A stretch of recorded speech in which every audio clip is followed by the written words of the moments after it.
to stabilize it even better. Blade plates are out, DCS is out, no longer used nowadays. And sometimes even if the fracture feels that, okay, it is a good fracture, you can just go and put in a plate and you do away with it. But you on table you find that no, the process is unstable, you might have to go for a revision processes and at the same time with a long stem. And unfortunately, in very, very bad cases, you will have these kind of failures in which you have to do a distal femoral replacement with mega processes. Then we come to the tibial fractures, which are less common, much less common than femoral fractures, and incidence is 0.4 to 1.7%. So these fractures can be classified by the Felix and associate classification. Type 1 is the tibial plateau fractures. We are talking about the condyles, medial or lateral condyle. Type 2 is the fracture which are adjacent to the tibial stem. Type 3 are away from the tibial stem, and type 4 are the tibial tubercle fractures. Treatment, again, casting or bracing in a very, very innocuous looking fracture, you can actually try this. Most of the case we will go for an ORIF with dual plate, single plate, whatever kind of fixation we like. Sometimes if it is not possible to do plating, you feel the component is loose, then you have to do a full revision with a long stem processes. And in patella fractures, we have an incidence of 0.2 to 21% in resurfaced patella. I saw that most of you are not resurfacing patella nowadays, so the trend is going away from resurfacing. And in unresurfaced patella, the incidence is very, very low, 0.05%. Most of these are basically a primary trauma, just like any other patella fracture. So if we look into the resurfaced patella, the fracture-specific risk factors are the patella osteonecrosis, asymmetric resection of patella, inappropriate thickness, you have taken away too much of the patella, or the patella was thin to begin with and you try to resurface, you leave a very thin sliver of patella there. Implant-related concerns can be there. Central single peg implant, uncemented fixation, inset of the patella component, all these factors can lead to patella fractures. And classification is with the Goldberg classification. The first one is like if you do have a fracture which is not which has not disrupted the quadriceps mechanism, the implant itself is intact, that is a type 1. The type 2 is that a fracture involving the implant or the cement interface or the quadriceps mechanism is lost, that is a type 2-1. Type 3 is again a lower pole patella fracture with a stable with a tendon rupture of the patella, and type 3B is without the tendon rupture of the patella, and type 4 is any kind of fracture with the dislocation of the patella. Treatment, again, casting and bracing still an option. With a kind of hairline crack if you have, you can go with it. Or if without the component revision, patella resection, arthroplasty and fixation, partial patellectomy with tendon repair, and if necessary a total patellectomy. So finally, I'm keeping it very short because we are already in short of time. So planning is very important. You have to be ready with all the armamentarium, and no matter how much you are prepared, you will have glitches, you will have problems. You have to be ready with plan B always. Proper counseling is necessary for the patients. And one thing I always like to emphasize, always phone a friend. Just like KBC, you have a lifeline, you call up your colleagues, you call up your seniors, you can post that pictures on a WhatsApp, get knowledge from other people, what they would like to do in that case. If required, ask a colleague to come down to the surgery. You can have a brain locked during surgery, okay. In spite of all the plannings, your brain is sometimes not functioning, you want a good outcome, this is your patient, you are liable. But you can always have a second opinion that gives a better result. And your key thing which you have to achieve, that is the revision of loose components, accurate fracture reduction, and a stable fixation and early mobility. If you are able to achieve this, you will sleep comfortably. Thank you.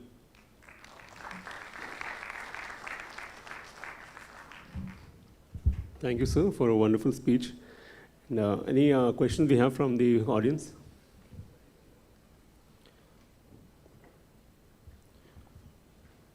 Would you like to say Yes. something?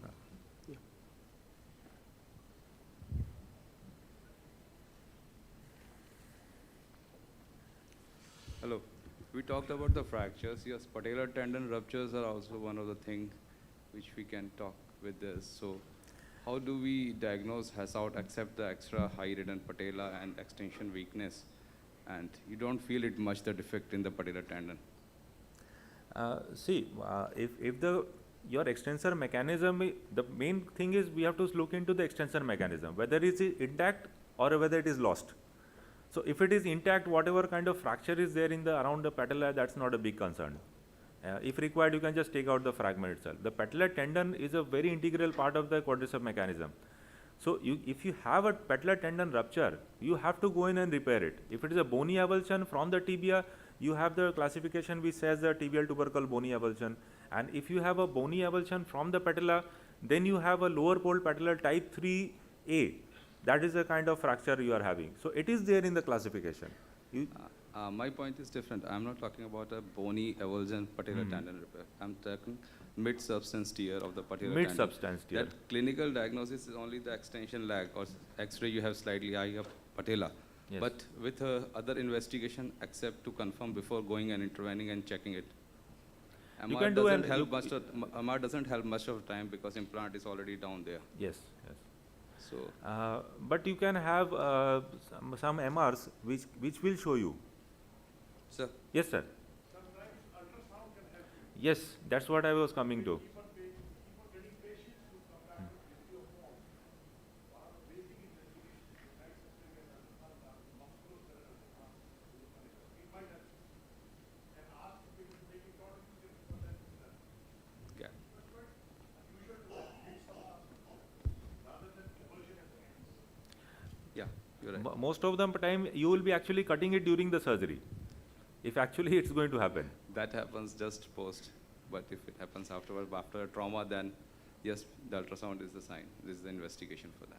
I have two patients with me, done somewhere else, came to me for revision, and those two had avulsion of ligamentum patellae, high riding patella. Yeah. They were able to extend. Last 20 degree was missing. Yes. So with passage of time, I'm talking of chronic ones. With passage of time, because of side retinaculum, they are still able to extend and show. They will not show you that 0 degree extension, but they will show you The extension. last 20 degree. Last 20 degree. Yes, I'm talking of chronic ruptures. And they will not have the power of the quadriceps. They won't be able to sit up from the chair. If you ask them to get up from the chair, they won't be able to do that on knee. So in such cases, we augment with the grafts. It depends what kind of. You treat it as a ligament injury. Yeah. Okay. We take help of our arthroscopy colleagues. Yes. Yeah. I call them in, they strep tendon, they have so many artificial tapes and what not. So we take their help. Suture anchors, all those. Yes. Thank you. Okay. Thank you.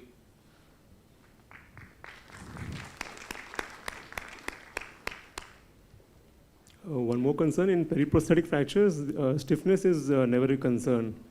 So the fracture union is always the aim. Because the joint is artificial, it is not natural. So one should never be worried about stiffness of the joint if you immobilize the joint for too long as well.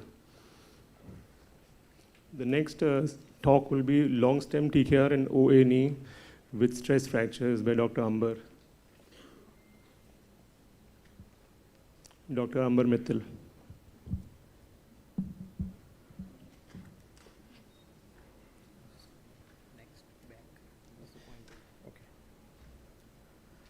Good morning, everybody. I'm Dr. Amber Mittal. I'm a consultant orthopedic surgeon and joint replacement surgeon at Apple Hospital, Indore, which is one of the cleanest city for India for the 5th consecutive year. So greetings from Indore. So I would be talking on long stem TK, a single stage solution for arthritis knee with stress fractures. So this was our publication way back in 2013 in Journal of Orthopedic Surgery. So stress fractures, it was not a new thing. It was initially described in 1855 by Breithaupt among the marching Prussian soldiers. But in association with arthritis, it was Wilden who described in 1961 the tibial stress fractures with knee arthritis. So stress fractures are not as uncommon as once previously thought. Its incidence evades precise determination due to lack of alertness and standardized reporting, and also because of the ongoing pain of arthritis. It has been classified into two types: the fatigue fractures or the overuse fractures, especially in the military and the young athletes, and the sufficiency fractures, which we get in our practice, the elderly patients with OA, RA, osteoporosis, post-traumatic deformities, Paget's disease, pyrophosphate arthropathy, or after knee arthroplasty, including a uni or a navigated ones. So how does the patient present to us with stress fractures? So they usually present with gradually progressive pain with no prior history of trauma, progressive increase in deformity along with difficulty in walking, and many a times the hallmark physical finding is the focal bony tenderness, which is below the level of joint line, but this finding may vary depending on from the time of onset to presentation. If the patient presents late, there may not be a focal bony tenderness at the site of fracture.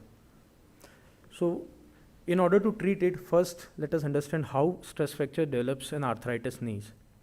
So the most important factor affecting the stress fracture is the malalignment. So malalignment will produce abnormal loading of the tibia, so which sets up tensile stresses on the convex side and compressive stresses on the concave aspect, leading to stress fractures. So this is just one example. You can see on this side this is the convex side of the deformity, the tensile stresses develops, and this leads to initiation of fracture. So what we should do? So there are twofold issues in management. One is we have to treat the fracture, and we have to treat the arthritis. So what are the problems associated with isolated treatment of stress fractures? So if we only treat the fracture and we do not correct the malalignment, so the bone union remains a still challenging problem, because malalignment will increase the stress at the fracture side. Since malalignment is the main reason for fracture, and if we do not correct it, so there is a chance of non-union. Osteopenia will lead to, due to disuse from pain and stiffness, corticosteroid use in rheumatoid patients, and abnormalities of calcium metal. So all these will lead to lower fatigue strength of the bone. This will predispose these patients to non-union. So what are the non-surgical options? One is rest and activity moderation and cast and braces. The disadvantages of these non-surgical treatment is prolonged immobilization. We are not doing anything to treat knee arthritis, so persistent symptoms from knee arthritis, knee stiffness would be there, and the patient might go into non-union. But this remains the only option in surgically high-risk individuals. So what should be then ideal surgical treatment? So it should combine realignment at the knee and the fracture side to relieve the symptoms of arthritis and to ensure a better fracture healing. So what are the options? Traditionally, it has been done in two stages. In stage 1, we treat the fracture using nail or plate, and stage 2, a total knee arthroplasty is performed with simultaneous removal of the implant. So nail has been the preferable one implant in the history, since nail is a load sharing device, risk of refracture is minimal. Plate is usually not recommended as it requires extensive dissection, and it develops the risk of fracture. Okay.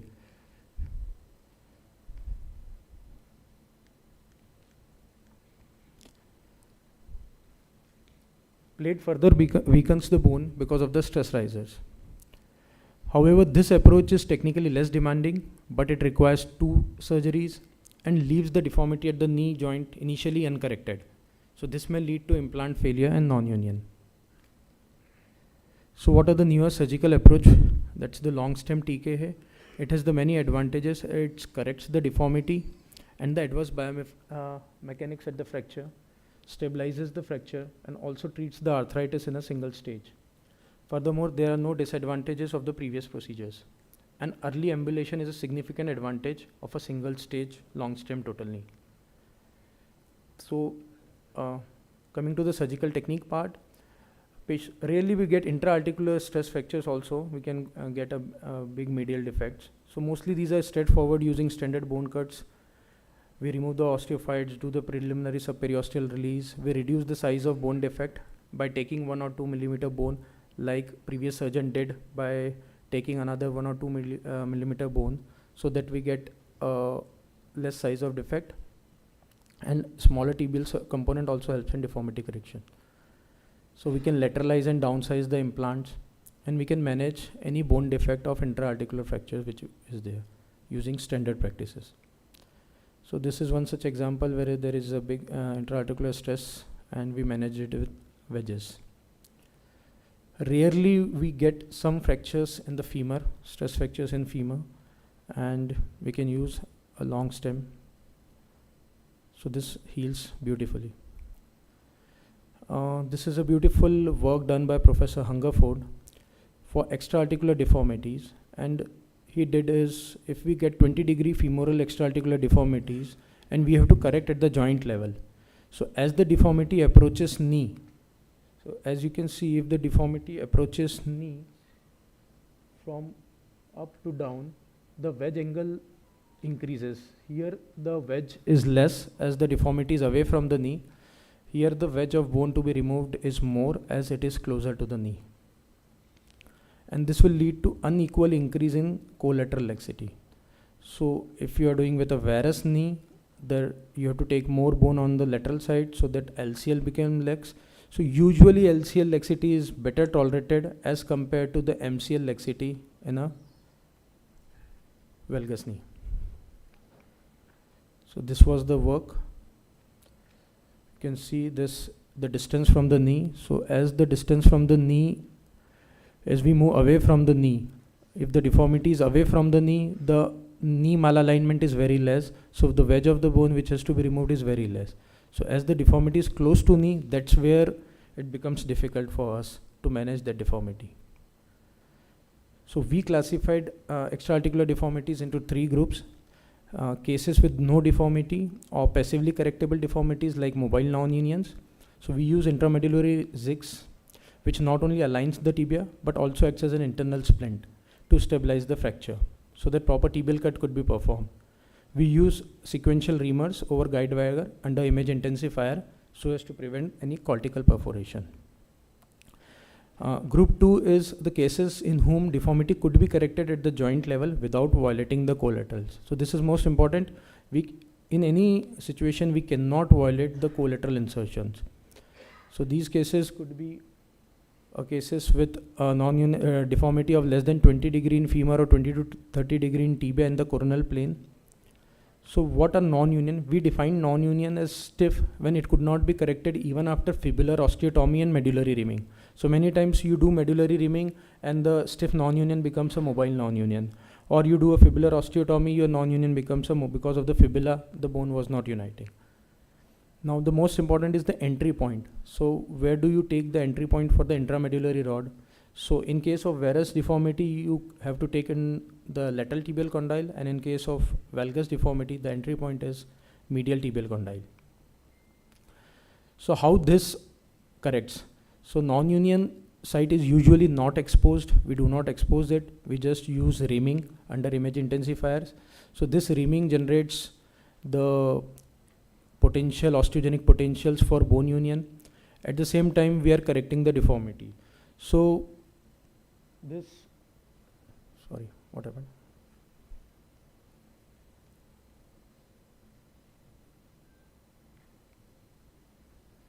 So this correction of the malunion at this knee converts tension stresses into the compression forces. So these are the tensile stresses which are responsible for the fracture, and with the correction of this deformity, this is converted into a compressive forces.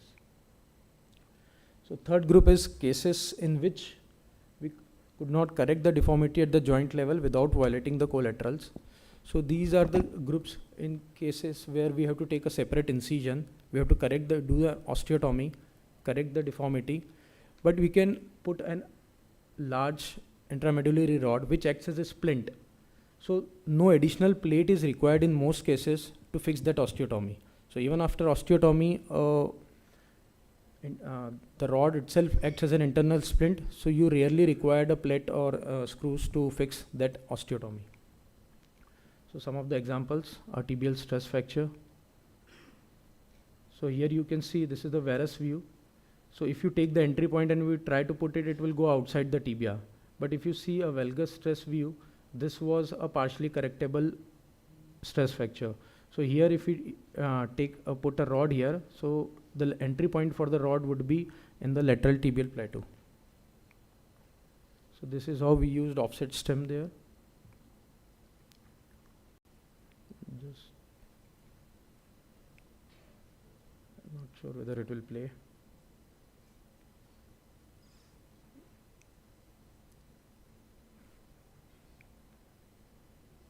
Okay, let's skip with the videos of the patients.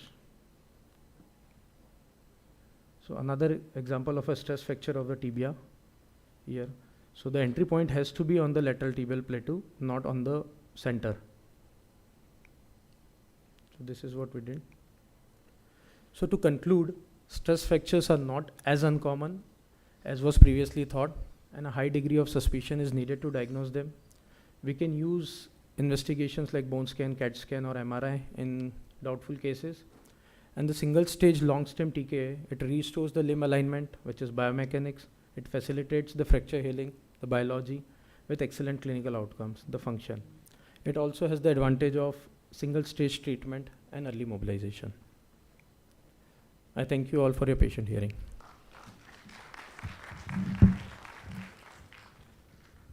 Thanks for the lovely talk. It's not as simple or easy as you made it look.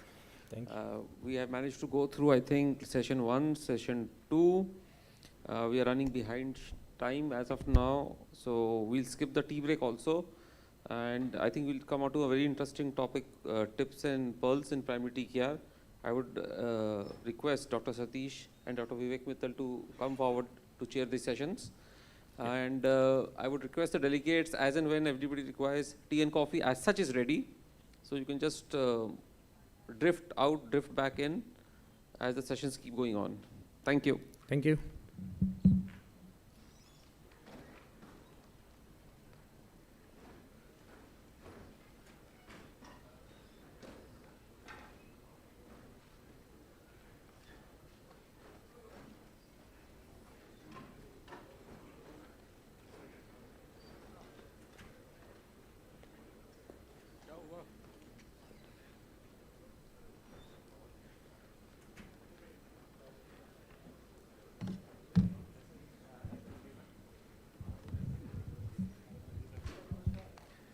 Good morning. Good. Without wasting much time, let me call Dr. Chintan Hegde. Dr. Chintan, yeah, his topic is component position in primary total knee replacement.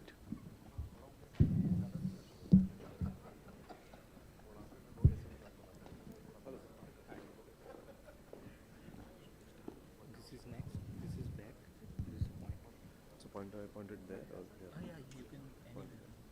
You want me to wait for some time for the delegates to come or should we start? We start or should we wait?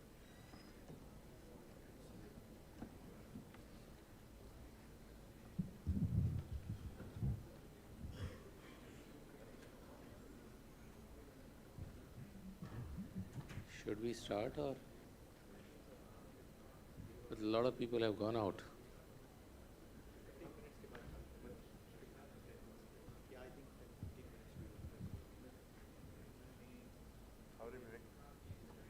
They will come in.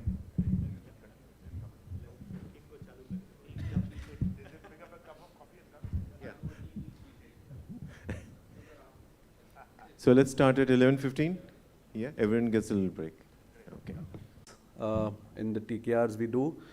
So my topic for today is component positioning in a primary TKR. So this is my place of work. I work in Mumbai in this group of hospitals called as Tunga Hospitals. So I won't go to the details of marking this, how do we measure this length, but as we know in our practice, we have the mechanical axis, we have the vertical axis, we have the anatomical axis, and the angles what we measure when we plan for a total knee replacements. So that's the valgus angle of approximately 6 degrees is what we see at the femoral side. For the component positioning, I think we should remember these 3 lines. Sorry, this is the pointer, right? Yeah. So when we see here, we have the Whiteside's line, we have the transepicondylar axis, and we have the posterior condylar axis.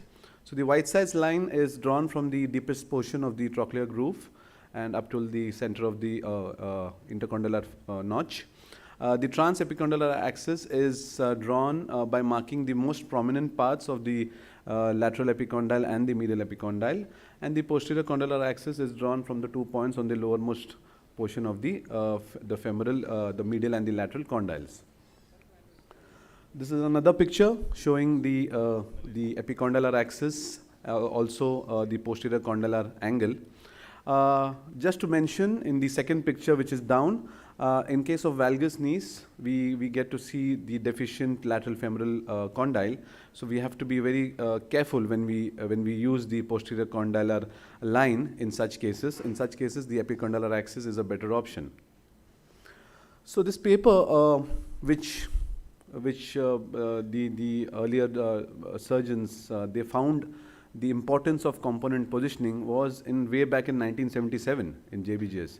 So this paper, which is of the influence of positioning of processes in a TKR, and they believed that the long-term clinical results, the wear resistance and the resistance to prosthetic failure, depended on the correct positioning of the implants. So the implant alignment always plays a role in both survival and functional outcome following a primary TKA. The component malalignment can lead to 1, knee pain, 2, maltracking of the patella, and 3, finally, increased failure rates.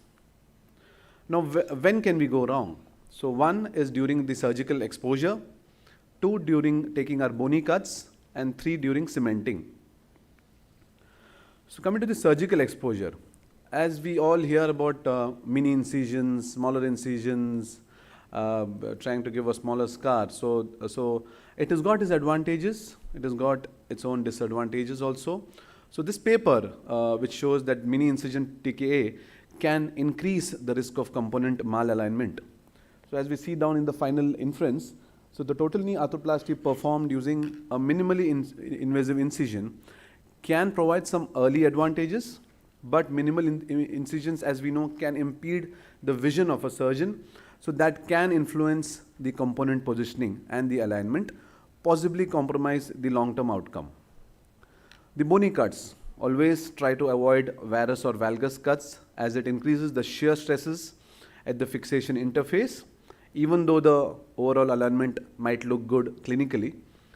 Avoid under resection of the patella, as it can cause overstuffing and anterior knee pain, and avoid femoral anterior notching. Cementing. So the early cement setting time in the OR can put the surgeon in a hurry. We are always in a hurry. So that can sometimes lead to component malpositioning. Some companies, there's nothing to be named, but some companies do have some poor component holding instruments. Sometimes we have to use our own hands to fix these implants. So that is one problem that can cause malalignment. And finally, the inadequate exposure can also lead to problems while cementing. Now, how can we go wrong? So coming to the femoral component first, there can be a medial overhang if the femoral component is in internal rotation, if the femoral component is in excessive external rotation, and or the femoral component is in flexion or extension. Coming to the tibial component, where can we go wrong? The medial lateral or the posterior lateral overhang. The tibial component might be in internal rotation, might be in external rotation. And also it can have an inadequate bony coverage. Finally, the patella component, there can be an inferiorly placed patella component or a laterally placed, or an inadequate patellar resection that can cause overstuffing of the joint. So this paper, which was published in JBJS 2010, showed that overhang of the femoral component in the total knee arthroplasty can definitely cause some symptomatic patients to come back to you saying that there's some medial pain. So more than 3 millimeters of medial overhang is shown to be significantly important for severe pain on the medial side. This is the main thing what we should keep in mind, that is the internal rotation of the femoral component. Now this diagram, okay, represents the knee in 90 degrees of flexion. So what we normally aim for a rectangular flexion gap. If the femoral component is in internal rotation, we can see that there is a trapezoidal flexion gap. So that causes the relative tilt of the patella. It causes a lax lateral compartment, and also can cause a tight medial compartment that can cause stiffness. So the patella tracking and the flexion kinematics both are adversely affected. So this is another picture. What we aim is on the left, that's the rectangular flexion gap, and the right side with an internally rotated femoral component, we get this kind of a trapezoidal, which is not acceptable. So this is another paper which shows that the component rotation and anterior knee pain after total knee arthroplasty. As we can see here, the patients with combined internal rotation were more than 5 times likely to experience anterior knee pain. So definitely the rotation of the femoral component is very important for better post-op results. Now this is another simple picture which shows that the 3 reference points that have to be used to set the rotation. One, you can use the white side line. Second, you can use the transepicondylar axis. And third, we can use the posterior condylar reference, which is normally at most of the companies have got a 3-degree inbuilt external rotation to compensate for that. So on the right side, when we see a rectangle, we have a happy knee. Some surgeons try to, as we were hearing in the previous talks, to balance out the knee, we tend to slightly externally rotate the femoral component more. Now, what are the complications that can happen with that also? 1, there can be a patella maltracking. 2, there can be an femoral notching if we do an excessive external rotation of the femoral component. And 3, I'm sure this would have been noticed by most of the surgeons, that there's always a slight gap between the prosthesis and the underlying bone, and that causes the bone implant gap on the anterior medial side. So this has to be kept in mind also. So the effect of rotational malposition of the femoral component on the knee stability kinematics, definitely it induces a loss of rotational laxity of the knee in the late phase of flexion. Now this is another problems what we see where the femoral component is in extension. So this is a lateral X-ray which is showing that the femoral component is in extension and the anterior flange is almost lying underneath the anterior cortex. So there's definitely a risk of periprosthetic fracture. This is another problem what we see in few cases where the femoral component has been fixed in flexion. Now whenever the femoral component is fixed in flexion, there are complaints of anterior knee pain. There can be an early patella polywear, and that also decreases, that puts some pressure on the quadriceps mechanism, and that causes decrease in the knee flexion. So this is also not acceptable. Now what are the problems we see in the tibia? On the left side we see there's a medial tibial overhang. So this causes the irritation in the medial collateral ligament, and patients keep complaining of pain. We have seen cases where patients have come after a few years with an MCL rupture because of the overhang and constant irritation of this tibial tray. On the right side we see the commonest problem is the posterior lateral overhang. As we know, on the posterior lateral side we have the popliteus tendon, and an overhang on this side can definitely cause a posterior lateral impingements on the popliteus tendon. So this is another paper which shows that the tibial component overhang in total knee replacements. So this paper showed that patients were not very symptomatic if there was an overhang more on the posterior lateral side, but definitely on the medial side it is of concern. There can be inadequate bony coverage in some cases where the tibia is not sized properly. Also, as we mentioned, in some cases, some major anteromedial defects where we tend to lateralize the tibial component and undersize it. But if we take a bigger cut, say suppose more than 10 millimeters or 12 millimeters, the adequate surface which is needed, the cortical bone surface which is needed for the better hold of the tibial component is not available. As we know, as we go down, the cortical edge becomes thinner and thinner, and the bone is more osteoporotic below. So a mal-rotated tibial component also increases the medial collateral ligament tension in total knee arthroplasty, as we mentioned. So this is another picture which shows that if the femoral component is more externally rotated, and if the tibia is externally rotated to its desired degrees, the patient is happy.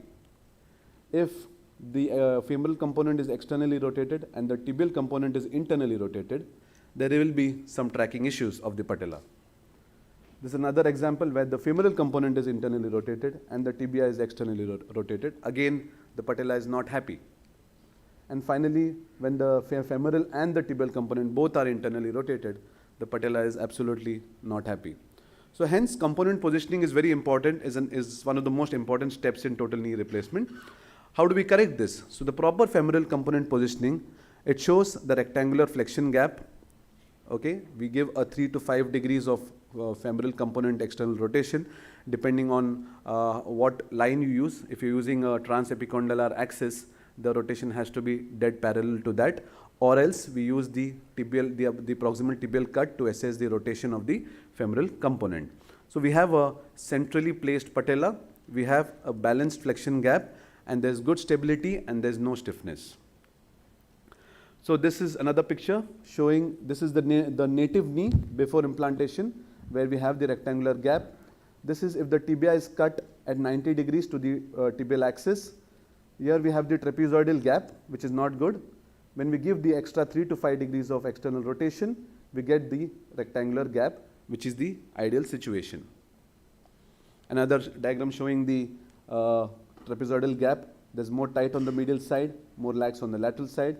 And once we keep the 3 to 5 degrees of external rotation, there's a good balanced knee. So the methods to determine the femoral component rotation, one is the AP axis method, second is the epicondylar line, third is the posterior condylar line, the fourth one is the tibial axis, and the fifth one is the gap balancing axis method. Coming to the tibial component, on the left side when we see, the tibial implant should line up over the medial half of the medial 1/3 of the tibial tubercle. Sometimes we try to internally rotate the tibial component in situations where we have a non-anatomical tibia. So we try to fit the lateral condyle of the tibia to the proper sizing, but in general, sometimes we try to internally rotate, which is wrong. So for optimal patellar tracking, the tibial component should be rotated over the medial half of the tibial tubercle. Avoid internally rotating the tibia.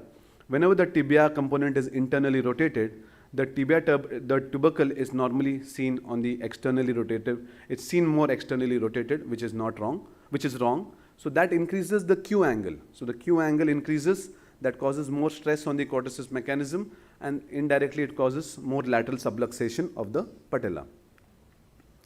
So in an attempt to avoid this, the surgeon normally, what does the surgeon do? The surgeon may internally rotate the tibial component to obtain a better coverage on the cut surface. In the second picture, what we see is sometimes the surgeon tries to externally rotate.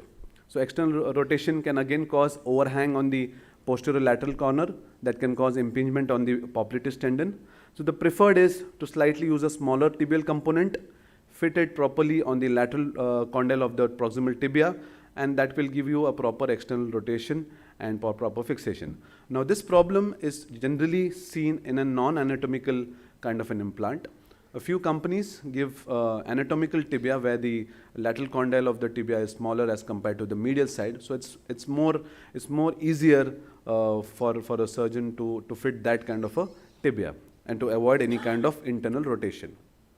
So if you not position the tibia properly, that definitely increases the Q angle in a total knee replacement, which causes increased lateral stress forces, and that pulls the patella outwards, and that can have the increased risk of patella subluxation. Third one is patella. Now how do we position the patella? So the patella has to be positioned normally superiorly and medially. In this technique, if you can see here, the patella is placed on the medial side, okay? And patella is a small dome, as we know, and it is placed in the medialized position.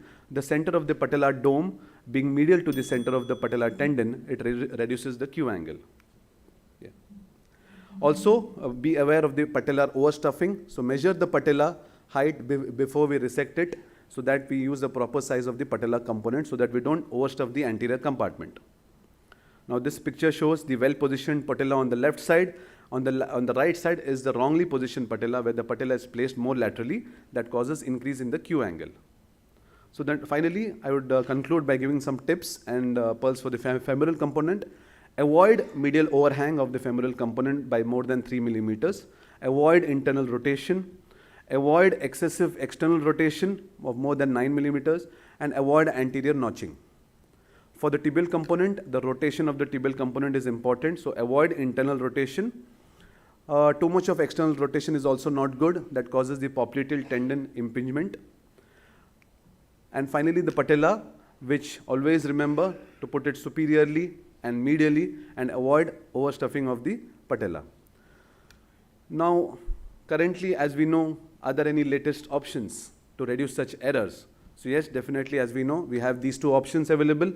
On the left, we have the navigation machines, which also help us to size the implants, to position it properly. And the latest one, what we have is the robotic surgery. So these two technologies have definitely reduced the errors in positioning the components, the sizing of the components, getting the proper rotations, and that indirectly helps the patients to be happy and giving them a longer longevity by using such implants. Thank you. Any questions?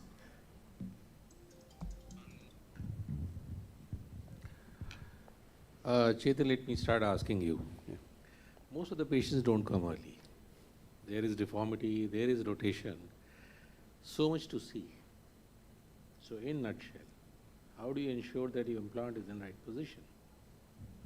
So I was actually discussing with the company guys where I was getting few patients post 6 months follow-up, post 1 year follow-up with a slight lateral opening. So we went back to basics and tried to do these surgeries again. You know, as we tend to get busier in our practice, we tend to try to do a little bit in a hurry. So went back to basics again, and what I do is that once the femoral component is fixed, and we get to the tibia, to get the proper tibial rotation, I take the knee into a range of movements where the tibia slightly tries to adjust to its natural position where the tracking is good, and we mark the center of the implant where the position of the tibia can be. The other option would be instead of using a fixed bearing, a rotating platform will definitely try to adjust the rotation of the tibia, which can give better tracking. I don't know how many of you will agree with me. In past, we used to do balancing with spacers, not with the trial components. Yes. Now we just do major dissections and do releases as we think is necessary. Yes. So I've gone back to basics and started doing balancing with the spacers then again. do trial reduction and then say, oh, there is little opening. Oh, we'll see at the final implant. Yes. And that ends up into, most of the time, incomplete balancing. But still, how do you check your femoral component right position? That is far more tougher than the putting the tibia in right position. I mean, Correct. putting the femur in right position, I think, is probably one of the toughest things. How do you ensure that? Once you put the trial implant, I use a straight rod which should match with the hip rotation, and the center of the ankle is what finally I see. As per separately femoral rotation. There is quite a good error in that. Yes. Even if you check with C-arm, Yes. even if we check with C-arm on the table, also. there is definitely going to be a huge error in that. Yeah, please.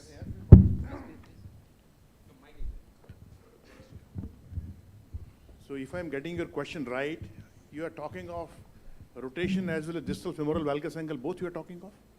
Rotation is tough. Rotation. Because So- valgus so- angle is fixed. I mean, Fine. it's pre-decided. That you can see by in a long film. Absolutely, it's pre-decided. See, over the years, after doing thousands of them, gradually, I have drifted away from major dissection to gap balancing in about 40% cases. In our country, when the patient comes very late, in about 30 to 40% of cases, you will get gross lateral laxity inflection. If you start doing all cases of major dissection, you will leave some lateral laxity, which is unacceptable. I'm showing 2 of my cases in my talk, that how you should change your practice gradually by learning. So in last 3 or 4 years, in about 30-40% cases, what I do is, do distal femur, do proximal tibia, balance in extension, have a gross idea of the size of the femoral component I'm going to use, suppose D size or E size, and see the smallest compatible tray, right? We are talking of a classical varus knee with tight medial side, grossly lax lateral side. We are talking of that knee. We are not talking of simple knees. So distal cut done, proximal tibia done, tibial, medial, tibial condylectomy, whatever we have to do, we'll do. Remove all osteophytes and do maximum release what I can do. I'm talking of, I have yet not done femoral rotation. I have yet not done that. So I'm happy in extension, I go on to flexion. Now there is a reference point of what he pointed out, the top cut surface of tibia. Now if you're a measured dissection guy, you will try to put in 3, 6 or whatever amount you want to put. So we talk of both. You are a die-hard measured resection guy. You say, oh, intraepicondylar is 4.5 or 6, whatever. You put it that, put your jig, don't cut. You can ask your assistant to use a bone hook and distract. And see, does my posterior border of the jig matches the top cut surface of tibia or no? Majority of times, the knee I'm talking of, which is difficult knee, you'll find the medial side is quite tight, lateral is quite lax. Very, very common, extremely, extremely, extremely common. Option, so what is the option now? You are a classical measured dissection guy, you don't use tensionometers, etc. Free hand, you remove the jig, let the 2 pins be there. You, by free hand, you put a lateral pin, more external rotation. Put your jig again, assess. It is desirable to leave 1 or 2 millimeter of lateral laxity for good posterior femoral rollback, but not gross. You cannot leave gross. This is one method. Second method, you can use 2 laminar spreaders. Parallel to your cut surface of tibia, you can mark the femoral component. And then put your jig and accordingly you can go ahead. There are 2 methods. This is how I end up. Both are classical Runaway technique, but they are a good and bad thing about this technique. If you are totally depending on tibial cut, be sure your tibial cut is perfect. Yes. Secondary, intraepicondylar also. And see, the knees I'm talking of, I'm not talking regular knees. In these knees, you cannot rely on sometime even interepicondylar line because with passage of time over decades, the lateral structures have stretched too much that if you put parallel to interepicondylar axis, still you will leave some laxity in flexion. So you are supposed to go slightly more. And beautifully, a slide, you can never go more than 9 millimeter. So you want to follow the classical technique is probably one of the best, has been, the entire total knee has been based on that, but ensure that your tibial cut is perfect. Only then your femoral rotation is going to be right. And whereas cut will lead to femur into internal rotation, right? Yeah, small tip, I think I think your question was about rotations, how do we check the exact rotation? Once you finish the distal femur, some sizers, they come with the dialing component for the rotations. So we can mark the transepicondylar line and dial it and try to fix it. I just find it very, very gross. Try to become parallel to it. Because I still feel white side is at least somewhat reproducible to 90%. Yes. But epicondylar axis is grossly variable. It depends where you mark your epicondyle. You and your assistant will make 2 different lines on the same table, on the same patient, on the same knee after the distal femoral cut. Very difficult to feel. There are studies in about 30% cases, surgeons marked it wrong. Wrong, yes. 30%. True, That's quite a number. If you're doing 1,000 knees a year, means you're producing 30% unhappy knees. And As that's you said, the and minimally invasive. That's the primary reason for outliers in navigation. Primary reason for outliers in navigation. Any other question, please? Oh, yeah, please. One more point of caution I'd like to add, like I learned from my seniors, my teachers and all, that as I was saying, lateral opening is there in majority of the cases, all the severe deformities.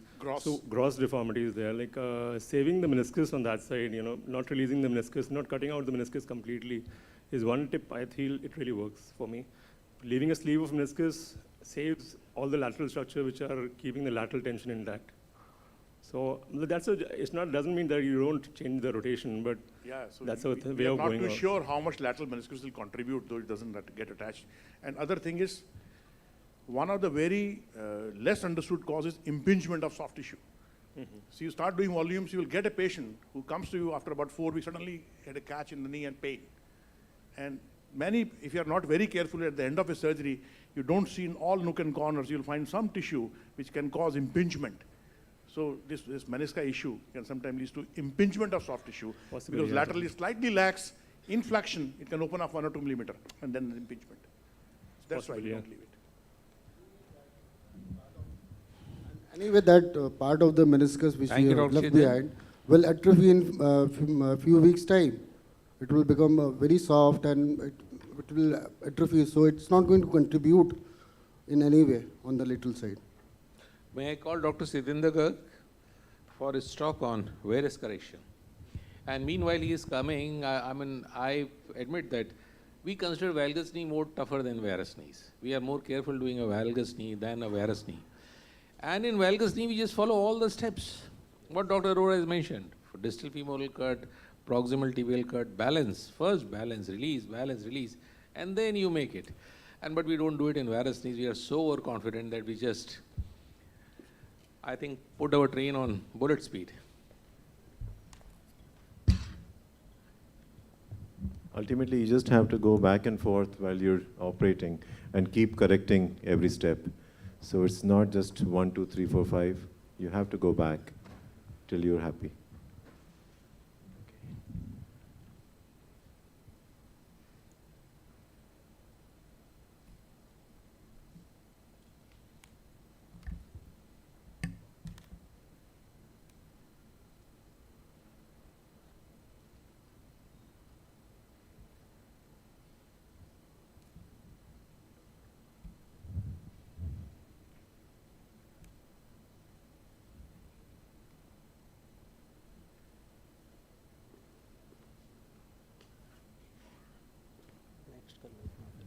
Meanwhile, can I request Dr. Anant Tiwari to be ready for his next talk on infection?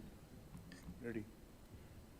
Vivek, can I make a comment in the meantime, he's saying? Please, please. See, I think femoral rotation is the most important point, which is less often discussed. And the so-called debate in patellar resurfacing versus non-resurfacing.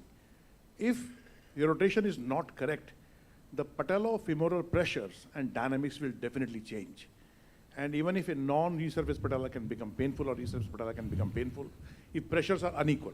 You are right. If you look at the entire new generation of implants, the main thing they have worked on is the patellar groove, trochlear groove, and the rotation part. And that has really made our lives so happy compared to the previous implants. Are you ready? Yes, sir. Thank you. Good afternoon, everybody. Thank you for giving me a chance to present on the varus deformed knee replacement in varus deformed knee. So today we will discuss about some surgical anatomy around medial aspect of the knee. So what is varus knee? It's normally the load-bearing axis normally passes from the femur head center to the center of the talus, ideally through the center of the knee. But if this axis passes medial to the center, in that case it is varus deformity. And varus deformity, it is the most common angular deformity, and it is characterized by mechanical axis of less than 180 degree at long leg axis, and sometimes medial intra-articular medial joint line narrowing and proximal tibial deformity. And it occurs generally by bone deformity and soft tissue deformity. And if sometimes varus deformity is more substantial than the measured intra-articular deformity, it means there is some extra articular component of the varus deformity. And we should know about like medial static stabilizer and dynamic stabilizers. Superficial medial collateral ligament and posterior oblique ligament is the static stabilizer, and semimembranous is the dynamic stabilizer. So if we release superficial medial collateral ligament in the then it increases the flexion gap, and if we release posterior oblique ligament and semimembranous, it increases the extension gap. So on the medial aspect of the knee, the most superficial structure of the is pes incerns, then comes the superficial MCL, then deep MCL, then joint capsule, then semimembranous and posterior oblique ligament. So here is the picture that shows the superficial MCL ligament. The attachment of the superficial medial ligament, medial collateral ligament is on the adductor tubercle, and on the tibia it is posterior aspect, medial posterior aspect of the tibia 5 to 8 centimeter below the joint line. And This is the MCL ligament. Here is the classification that given by Thenpont and Pavesi. Generally, varus knee is classified into three broad categories: intra-articular and metaphyseal and diaphyseal. Intra-articular, as we can see in the picture, there is no deformity of the tibia or femur bone. It's just intra-articularly. Then comes the metaphyseal, if the deformity occurs within the 5 centimeter of the joint, either at the femur or the tibia. And diphyseal, if it is more than 5 centimeter above the joint line, either it may be tibia, femur, or both. So this is metaphyseal, and this is extra-articular diphyseal.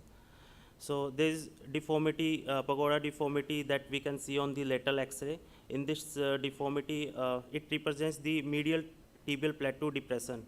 So the significance of this deformity is in preoperative planning. If this deformity is present, then it's easy if we do distal femur cut first, because it will prevent the tibia from dislocation anteriorly. So the basic approach to proceed with the varus knee, deformed knee. So a proper preoperative planning is very crucial. So AP, lateral, merchant view X-ray to assess any osteophyte or any deformity like extra-articular, intra-articular, metaphyseal, diphyseal, so that we can keep the backup implants, either stem or constrained liners, and clinical evaluation of the knee joint to assess whether varus deformity is associated with any flexion deformity. Sometimes the closer the deformity to the joint line, the bigger is its influence on the coronal alignment. If the deformity is close to the joint line and it is greater than 20 degree in the coronal plane, or if the plane of the distal cut compromise the attachment of lateral collateral ligament on the lateral condyle, a corrective extra-articular osteotomy may be indicated and carefully planned. That can be planned either preoperatively or intraoperatively. If we do intraoperatively, then we can use stem extension or we can use constrained liner.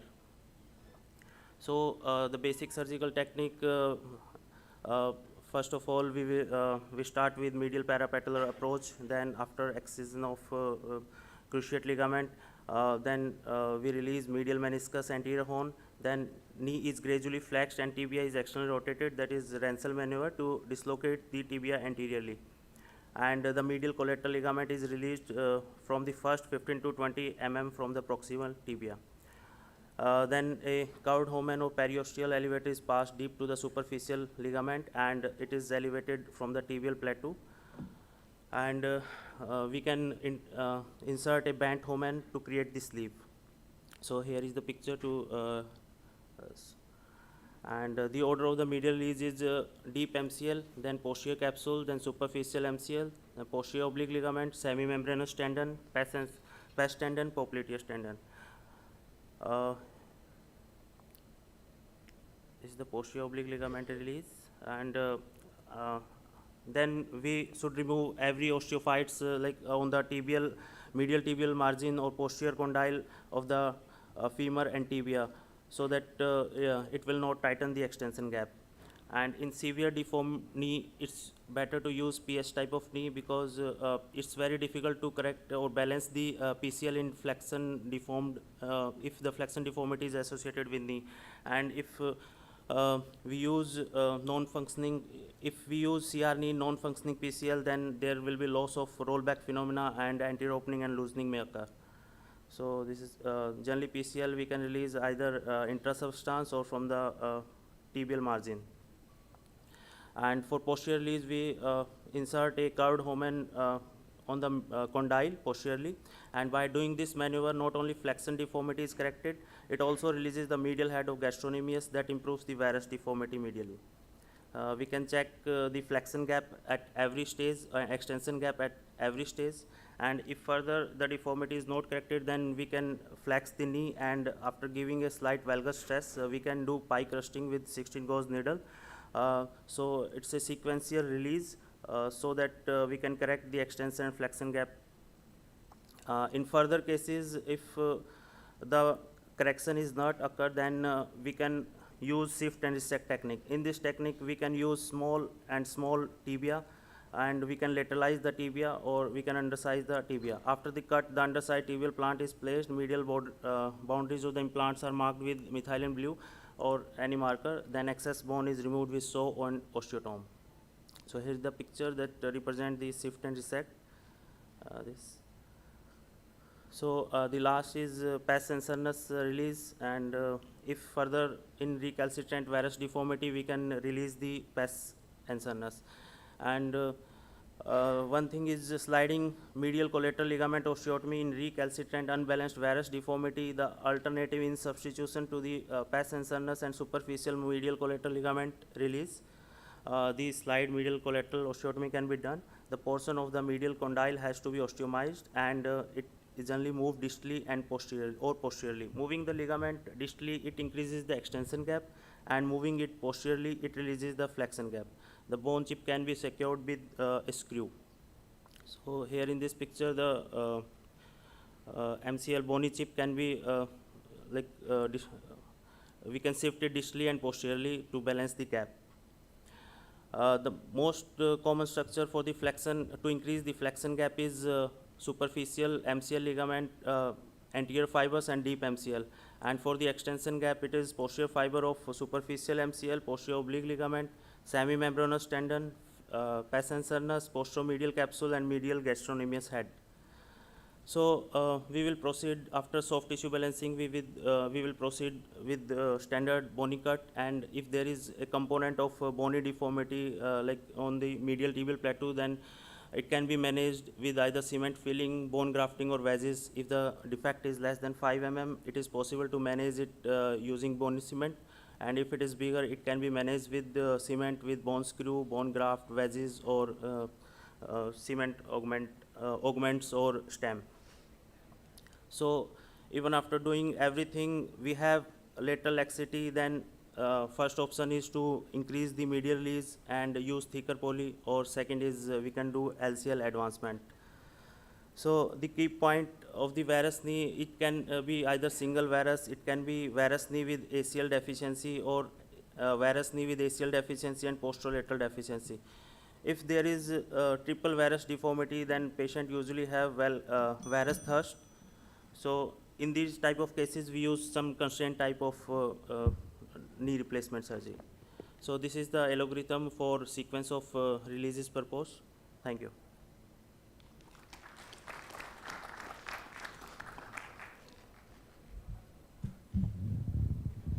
Any question?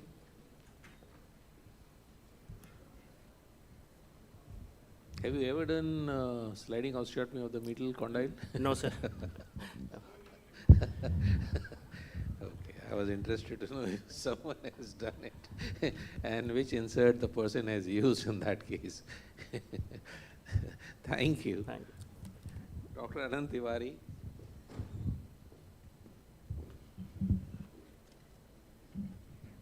A difficult topic, unwanted, but yet everyone has to face.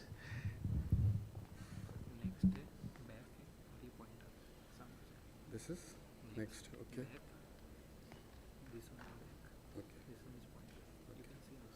Okay.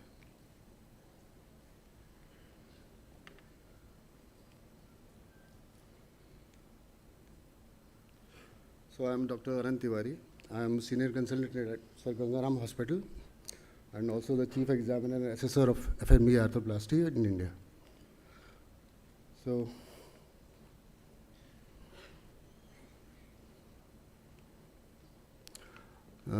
this was the first lecture that occurred in Merrill Academy in 2015. I, along with Dr. Badodi of Ahmedabad, inaugurated this academy in 2015.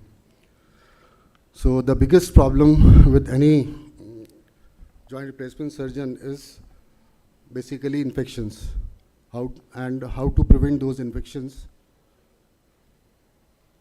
So these are the patients. These are the patients who are at high risk of developing infections. Obesity has a 6 to 7 times higher risk. systemic inflammatory diseases has a 2 to 3 times higher risk for developing infections. So classification was given by Coventry, in which we classify infections as type 1, which occurs within 4 weeks of surgery, index surgery, type 2, late chronic infections, and in which there is chronic indolent course, acute infections which are more than 4 weeks duration. Type 3 infections are acute or delayed or hematogenous infections which are acute in onset in a previously well functioning joints. Now there is type 4 infections also, in which we are doing positive intraoperative cultures. So when you are doing a revision in aseptic knee and your intraoperative culture comes positive, it is known as type 4 infection. So diagnosis, how to diagnose this? There are 2 major criteria, which must, out of these 2, if one is positive, then you are having prosthetic joint infection, 2 positive prosthetic cultures with identical organism, or a sinus tract communicating with the joint. Or 3 of the following minor criteria must be met for the diagnosis of prosthetic joint infections, in which CRP and ESR should be raised, or elevated synovial wide WBC count, or positive leukocyte esterase test should be there, or you should have elevated synovial PMN count percentage, or positive histological analysis of periprosthetic tissue, or a single positive culture. These are the 5 minor criteria. So diagnosis is persistent pain, progressive stiffness, when the patient develops progressive stiffness in a well-functioning joint, persistent wound drainage, and we should be very particular about closing our joint replacement surgeries very well, because this post-operative, if you are having a post-operative hematoma, so it will lead to 10-fold increase in post-operative infections. So serum biomarkers are there, in which ESR, CRP, serum IL-6, TNF-alpha, these are the biomarkers which are present in infection. Of all these biomarkers, CRP and serum IL-6 is available in most of the centers, most of the labs. So if serum IL-6 is elevated to more than 6.6 picogram per ml, it is 89% specific. Hematological studies, we should know that ESR returns to normal 6 weeks after surgery, and CRP returns to normal within normal ranges 3 weeks after surgery. So if both are positive after 6 weeks, then there is 83% probability of infection. And if serum IL-6 has a sensitivity of 100% and specificity of 95%, and positive predictive value of 89% and negative predictive value of 100%. Now we are doing also synovial fluid biomarkers, in which synovial CRP is sensitive in 84% cases and specific in 97% cases. Alpha human defensin, if it is positive, then it has got a CRP plus alpha. CRP is positive and alpha defensin is positive. It is 97% sensitive and 100% specific. Leukocyte esterase strip test, there is a strip test for this in synovial fluid. It is 80% specific and 80% sensitive and 100% specific. And synovial IL-6 is more specific. If it is positive, it is in the range of more than 9,000 picogram per ml, then it is 100% specific of prosthetic joint infection. And this is positive even with the use of antibiotics and inflammatory diseases in synovial fluid biomarkers. There are some toll-like receptors which are done in higher centers. And if TLR1 is positive, then it has a specificity of 100%. Type 1, what to do in type 1? Joint arthrocentesis, you do joint arthrocentesis, and if the counts, WBC counts are more than 28,000, and differential WBC count is more than 90%, and CRP is more than 95, then it is 84% sensitive and 99% specific. Type 2 and 3, most of these present, 96% of the patient present with pain only, 77% with an effusion, 27% with fever, and 27% with active drainage. So you see osteolysis, periosteal reaction, or generalized bone resorption in these scatograms. Joint aspiration, when you do joint aspiration, you will have more than 2500 WBCs per ml, and they will have more than 60% of polymorphonuclear cells. Intraoperative testing is done when you open a joint thinking that it is a aseptic joint, and you open it and you do frozen section from 5 different places of the joint, and if it is positive, so if the cell count is neutrophil count is more than 10, you will be certain that it is infected, and if it is less than 5 per high power field, you can be sure that there is no infection. And you can do intraoperative tissue culture from 5 sites after stopping antibiotics for 2 weeks. So what is the treatment? You can do antibiotic suppression without treatment in patients who are medically unfit and is not systematically toxic. You can do it with organisms. If the organism isolated is susceptible to antibiotics, processes is well fixed, but the success rate of this treatment is only 20%. The second modality of treatment is debridement with prosthesis retention. This you can do in type 1 infection. Successful outcome only if duration is very short. Successful if the whole joint is intact. And the results range from 18 to 83% success rate, and antibiotics should be given for at least 6 weeks. The second modality of treatment is 2-stage debridement with prosthetic retention. What you can do is this should happen within 16 days of infection.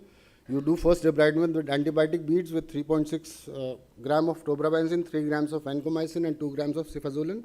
After 7 days, remove the beads and reinsert the modular parts. This has a success rate of 90%. You can also do one stage exchange in which you think that this second stage will not be tolerated. The patient should not be immunocompromised. Healthy soft tissue envelope should be there. Patient should be having good bone stock, and the organisms should be non-resistant. It has got a success rate of only 70 to 75%. So this is the gold standard 2-stage exchange. This is standard for treatment for late chronic periprosthetic knee infections. What you do is thorough debridement with removal of all foreign materials, sufficient delay for reimplantation, at least for 6 weeks, appropriate antibiotic therapy, and antibiotic cement spacers for local. This is a very typical patient that came to me with a bilateral infection after 3 months after index surgery. So we took him to the operation theater, isolated the cultures, and what came out in the culture was Mycobacterium abscessus, bilateral Mycobacterium abscessus. And Mycobacterium abscessus grows only in Sidex solution. So I would suggest all joint replacement surgeons or orthopedic surgeons not to use any instrument which is dipped in Sidex solution. So it's a very rare case, and we were able to manage the infection and do the revision surgery in this patient. Articulating spacers can be used. Results are equally good as of static spacers. Help preserve length, prevents excessive scarring, delivery of high doses of antibiotic to the debrided space, and success rate of 90 to 95%. So how to prevent the infection? You should be using vertical laminar flow. You should always use perioperative antibiotic prophylaxis. Antibiotics cement, you should always use antibiotic cement. Chlorhexidine lavage should be done. Occlusive clothing can be worn. It's a debatable topic. Then you can reduce your infection rate from 5% to less than 1%. And I would like to advise all joint replacement surgeons, if your setup is having more than 1% infection rate, do not do joint replacement surgery in that setup. Never do a joint replacement surgery in that setup. Thank you.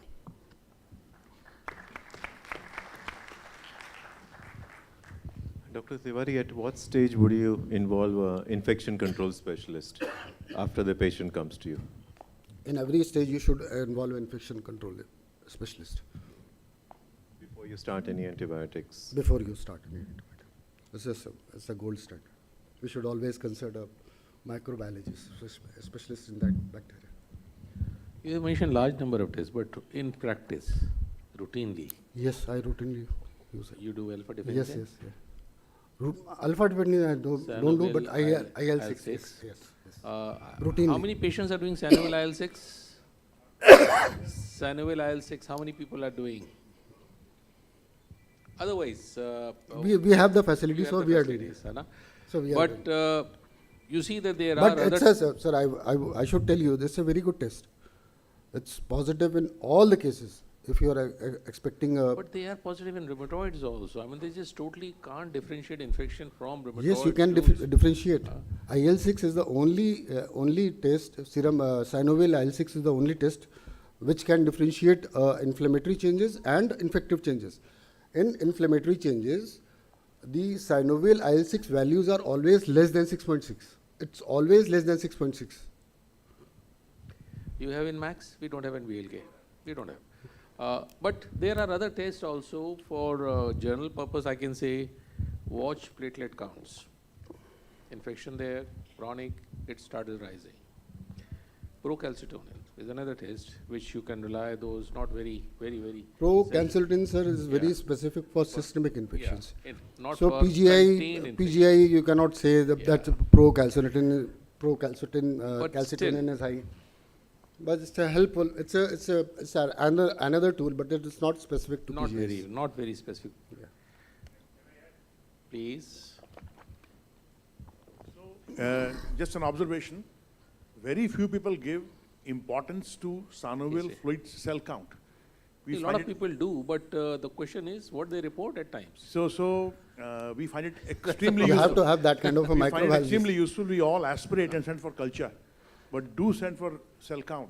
Cell count, yes. Sanovel fluid analysis we send. That I told you. Cell count. No, perfect. I'm saying the importance. Cell count is extremely useful. Yeah. Extremely useful. If PMCs are more than 70%, you can be quite sure, and if it's more than 90%, you are 100% sure that this more than 3,000 is almost diagnostic.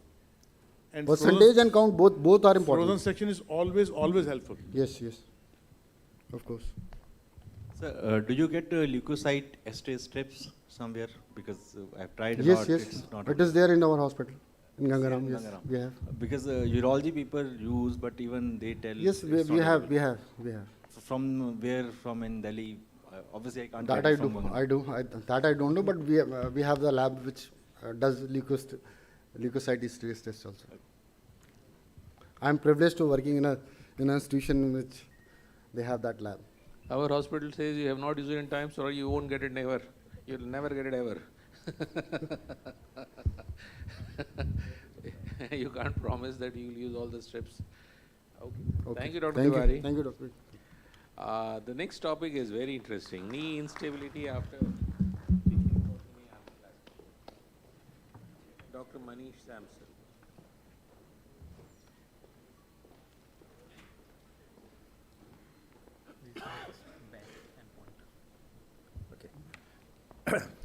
Good morning, everybody. I would first of all like to thank the organizers and Merrill for giving us this platform.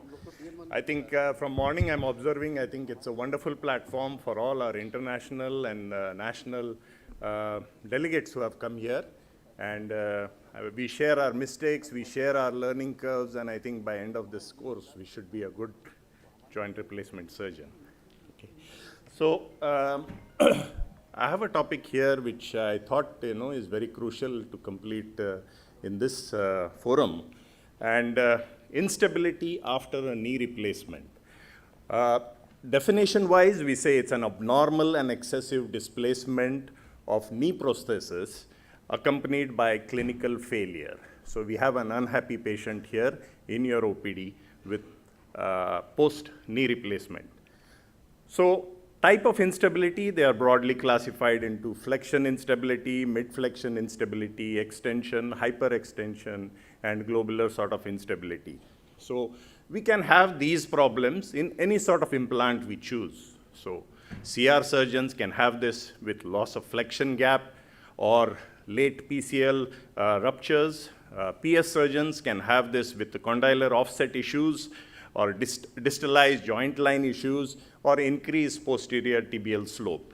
Mid-flexion instability, changes in the joint line, and you have mid-flexion instability, where you have patients coming into your OPD with difficulties coming downstairs. They don't have any more confidence in their knee after the knee replacement surgeries. Extension instability, excessive extension, hyperextension, post-surgery, where probably we have miscalculated the spacer and end up in a thinner insert, or later the soft tissue just opens up and you have a mismatch there. Hyperextension instability are associated with mainly neuromuscular disorders, rheumatoid arthritis or spondyloarthropathies, or have weak quadriceps for various medical reasons. Horizontal plane instability are rare and are often seen mostly into rotating platform sort of implants. So what's the mechanism of a knee replacement failure, or we say instability? There are various causes which have been nominated or illustrated. Polyethylene wear comprises only 10%. Arthropibrosis is about 6.9 to 7%. Septic loosening is 16.2%, where the largest amount comprises of aseptic loosening, which is around about 31 to 32%. The instability is the second highest. So I thought, let me talk on this instability because it also is a big chunk of failure, causes of failure for a knee replacement, and it's about 18.7%. Periprosthetic fractures, few of our earlier speakers have already spoken on that. Alignment issues, already we have discussed on that. Extensor mechanism failures can also lead to a failure in a knee replacement surgeries. So failure, we have early failures, which are usually less than 5 years. So these are all surgeon-controlled factors, which we can very well look into it and try to minimize the failure of a knee replacement surgery in the initial 5 years.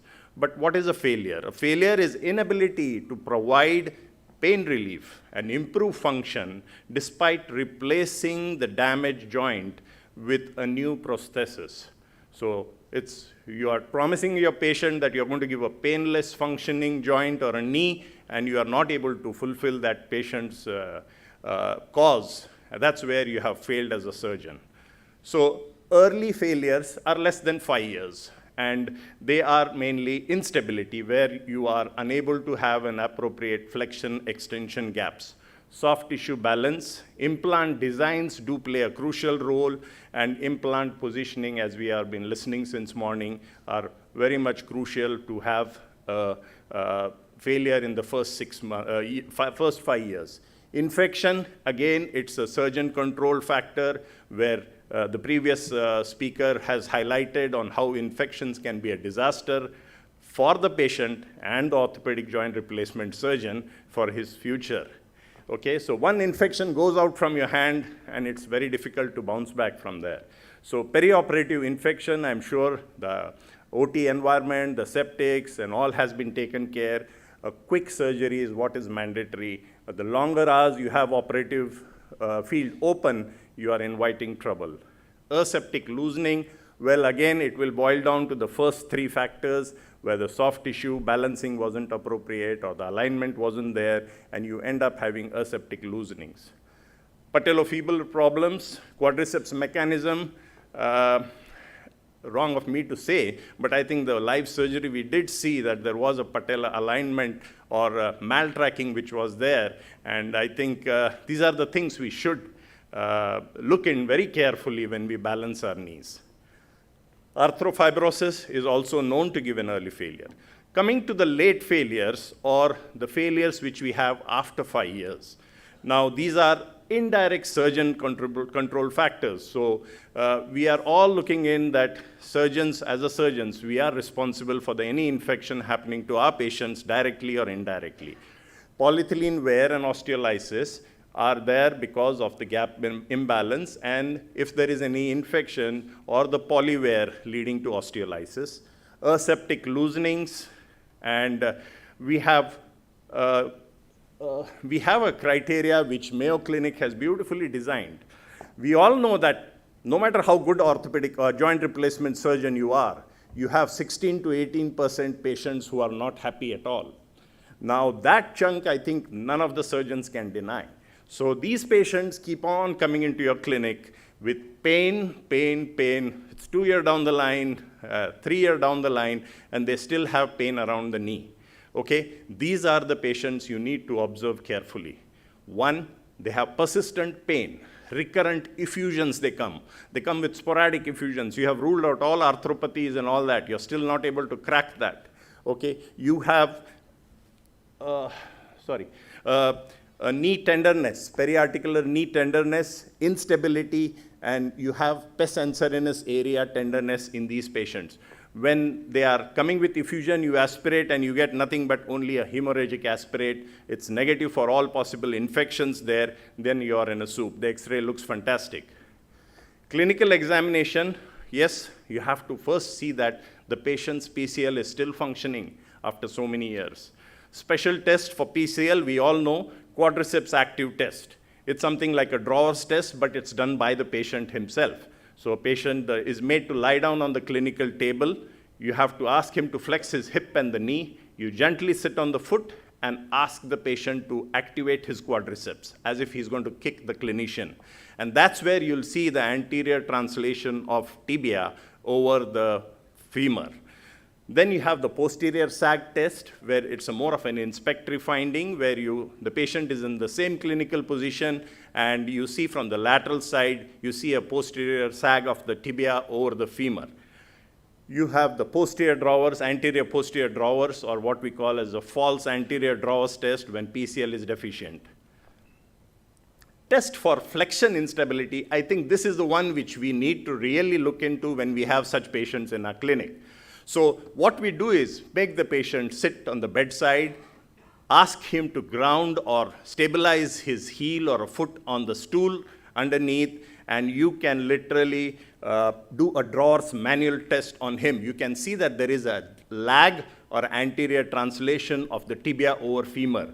This is the test which we should do when we have these unhappy knees coming to your clinic. The second one is the knock test. It's similar to the flexion instability test, where we ask the patient to dangle his leg down off the clinical table, and you jog the tibia. Will be a clunk or a thud suggestive of the instability there, which is predominantly seen in most of the mid-flexion instability patients.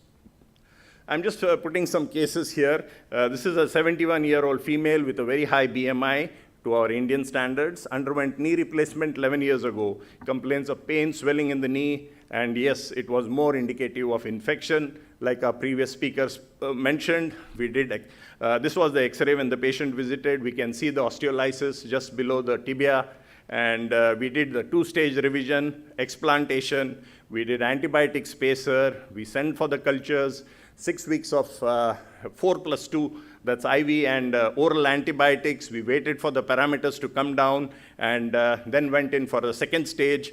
We did a revision with a semi-constrained knee. That's what everybody would love to do. Okay, that's fine, everything looks good. 6 weeks down, patient comes back. Post-operative patient did well for 6 weeks, difficulty to walk, unable to extend the knee, and this is the X-ray we have. Okay, where did we go wrong? So jump cam can happen in this semi-constrained knee as well, especially when you have an obese patient with a high BMI, where as a surgeon, you have real difficulty in calculating the gaps you're calculating the flexion extension gaps, and when it comes into a revision scenario, it makes all the things more difficult. I'm sure many of our senior colleagues would agree that it's very difficult to assess the flexion extension gap in revision type of surgeries. So we had no other option but to go for a fully constrained knee in this situation. Patient is doing well, and that's how we should. Why did we choose this implant? Okay, one, she's elderly, she's obese, and we have finished with all our armory with her, and we want to give her a stable, functional knee which will be painless. Okay, so these are some of the features of the design. I wouldn't go into the details of it. It also allows a 3 degrees of hyperextension to dampen the forces. And the most important beautiful thing this implant has is it has a good jump height. So it allows our deep flexion with this as well. Case 2, I would like to go into this. This is a CR knee which was done few years back. And patient came with a difficulty, pain. And remember one thing, pain with unable to do instability test, you have to rule out infection in such patients. So this infection was ruled out. What we see is the CR design which believes more into traditional, these are some of the contraindications of the CR design. CR surgeons believe more bone conserving, better proprioception, better recreation of the native joint line. But what we see in this is there are cases of late PCL rupture, loosening leading to posterior instability, limited intraoperative augments in case we are in trouble, and CR to PS revision never only change the poly. You may have a high failure rate in these cases. So this is the case what we saw in 2017, and we see this implant inflection. We see that there are a lot of things. The offset may be a question mark. We see the tibial posterior slope, and these are the causes which might have preceded to these problems. What we see that over 2 years down the line, the medial joint space is reducing. We see the tibia anterior translating, and when we opened up, we saw a lot of metallosis. As expected, the poly had worn posteriorly, and we went in for a standard semi-constrained knee. Patient is doing fine.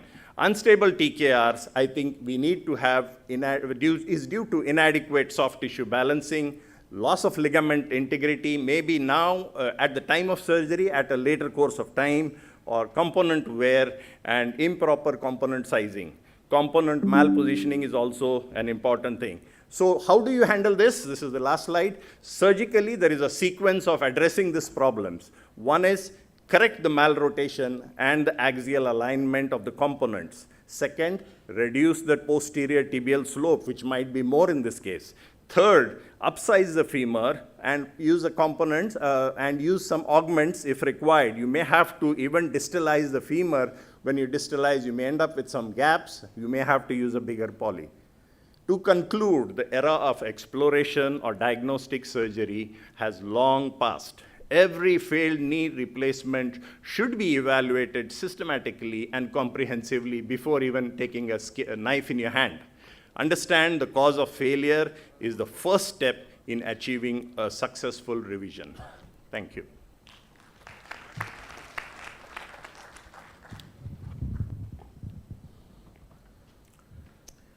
Any question? Very nicely presented, Dr. Manish. And mid-flexion instability is something which is very, very commonly missed. And it's commonly created partly because of our feeling that undersize, rather than at times you have to oversize the femur, one size up.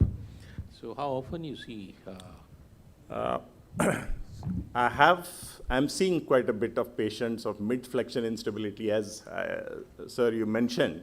I think still we believe that the spacing, inflection extension, using the spacer or the gap balancing, the gold standard still holds good. I still follow the old philosophy. And what I may say is, the certain patients like rheumatoid and all, over due course of time, I'm not sure if the ligaments give lax and create this instability, small injuries, falls.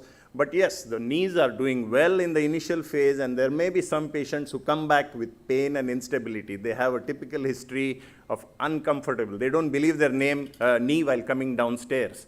So these are the patients, I think, as I said, those 16, 18% unhappy patients. We need to spend time and try to figure out before we label them, it's a psychiatric friend's patient. It's really a tough topic, and I think people at times have very different explanation or ideas about the same problem, and this makes it really tough. No investigation actually can really pinpoint it unless you do a very meticulous clinical examination. That is far better than just running for investigation. Absolutely. I think the 3 tests which I just mentioned are really crucial, and we don't do that often in our clinical practice. The knock test, where we just ask the patient to leave his leg dangling down and just swivel the tibia side to side. You can feel a nice tug and instability there. Him to just press his heel down on the step on which he has climbed on the clinical table and do a drawer style. You'll be shocked to see the laxity in the anterior posterior plane. And that's where the problem arises, is they are not comfortable coming down. So clinical evaluation, I think, yes, X-rays may lead you to some extent, but the clinical evaluation, I think, is a gold standard to really pick these patients up and try to resolve their concerns. Please, please, please, please, please.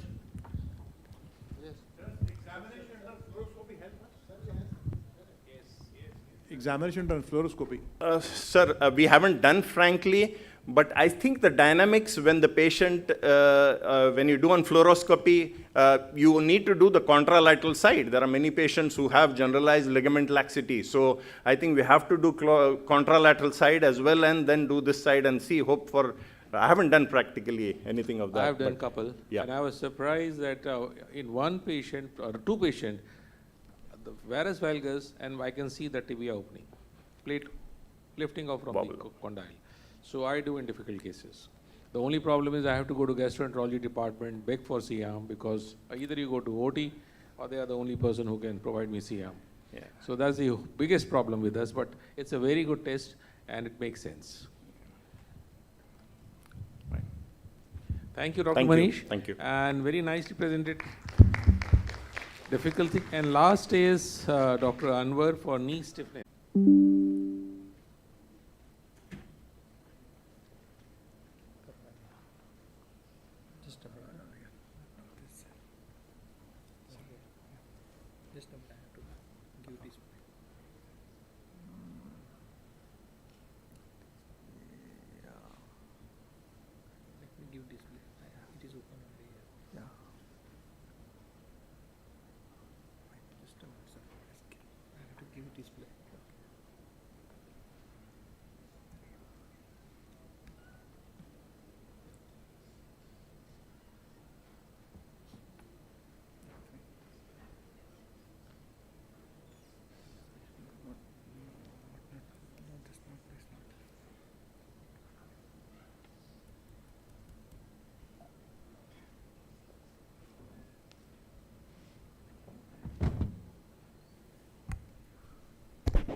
Good afternoon, everybody. At the outset, I thank Meryl for giving this opportunity to present this topic. I am Dr. Anwar Marthi. I am working in Calicut, the southern part of India. And the stiffness of knee is one of the common complications, not very common. The prevalence is around 1.3%, but it is still significant. The stiffness after total knee replacement, the important thing is to prevent. So the prevention of stiffness after total knee replacement is by proper bone cuts, removal of posterior osteophytes, decide wisely whether you have to do a cruciate retaining or posterior stabilized knee, very good post-operative analgesia, and early mobilization. Now, to know the stiffness, we have to know how much flexion is required. Usually, you need only 45 to 65 for walking on the flat surface, but to sit properly in a chair and to ascend, you need around 90 to 95 degrees of flexion. It is the comfortable thing you need to have. So you need 105 degrees for tying your shoes while seated. So once you have identified that there is a stiffness, now you have to know how severe it is. So to quantify it as a mild, it should be 90 degrees, or there should be an extension lag of 5 to 10 degrees. So the moderate degree is extension angle of 10 to 20 degrees, and flexion is achievable only less than 90. Now it is called as severe when you are not able to flex beyond 70 degrees. So if you are able to achieve 0 degree to 110 degrees, it is defined as a very good range of movement. Now the causes can be patient factors, surgical technique errors, mechanical factors, or post-operative factors. As I said, post-operatively you should be having very good analgesia, and you have to mobilize the patient very early. So it can be osseous, soft tissues, or prosthetic factors. And as I said in the initial slide, that posterior osteophyte removal is a very important factor. There can be a heterotrophic bone formation. There can be a fibrotic tissues. When you use an oversized component, or when the component is mal-rotated, as we have previously discussed, these are the important things. Never forget about CRPS. And another thing is, when there is a gradually increasing stiffness, you have to always consider infection. There are many causes which has been described in many papers, and there are certain things we should be very careful about, like incorrect ligament and gap balancing. If you have a too tight PCL, especially when you're doing a cruciate retaining total knee replacement, when there is a lack of tibial slope or patella baja, this may be an intraoperative causes. And when you get a late onset stiffness, you have to consider the most important thing is joint infection, loosening, component failure or breaking, and the patellar tendinitis. These are the things you should be that should be coming to your mind when you are dealing with the late onset stiffness in the knee. How do you work up? You need to have an X-ray, cross-sectional imaging, CT scans for malrotation of components, metal suppression MRI for fibrosis, and you have to do inflammatory markers when you are suspecting an infection. Now, how do you correct it? Physiotherapy. Physiotherapy has only limited effectiveness, but it may help in attaining some flexion in early cases only. So whenever you're dealing with the stiffness in the knee, you have to be dealing very early, and you can do some physiotherapy to attain good range of movement. Next one is the manual manipulation under anesthesia. This is one of the mainstay in treatment of stiff knees postoperatively. Now, you can do up to 3 months, but you have to decide very early, like 6 to 8 weeks, you have to decide whether you want to do a manual manipulation under anesthesia. It may be beneficial up to 6 months, and it is expected to improvement about 30 degrees of range of movement. Now, how to do it and how much to do it? You keep both of your thumbs over the tibial tuberosity, and your forearms should be touching the shin. Then only you will be able to prevent the complications. Otherwise, you will be giving a force to a single point rather than to a wide area. So keep your 2 fingers on the tibial tuberosity and your forearm over the shin, and try to flex it slowly. So as you may be doing a lot of manipulation under anesthesia for stiff shoulders, you will feel an audible and palpable arthrolysis. You can achieve up to the 90 degrees. Once you have done a manipulation, you have to follow it up very well with the femoral block or IV analgesia. Analgesia is the most important thing post-operatively to continue your range of movement. You keep the patient in continuous passive movement, and there should be an intense physiotherapy to continue whatever the flexion you have achieved during manipulation under anesthesia. Definitely there are complications when you do manipulation under anesthesia. The causes are supracondylar fractures.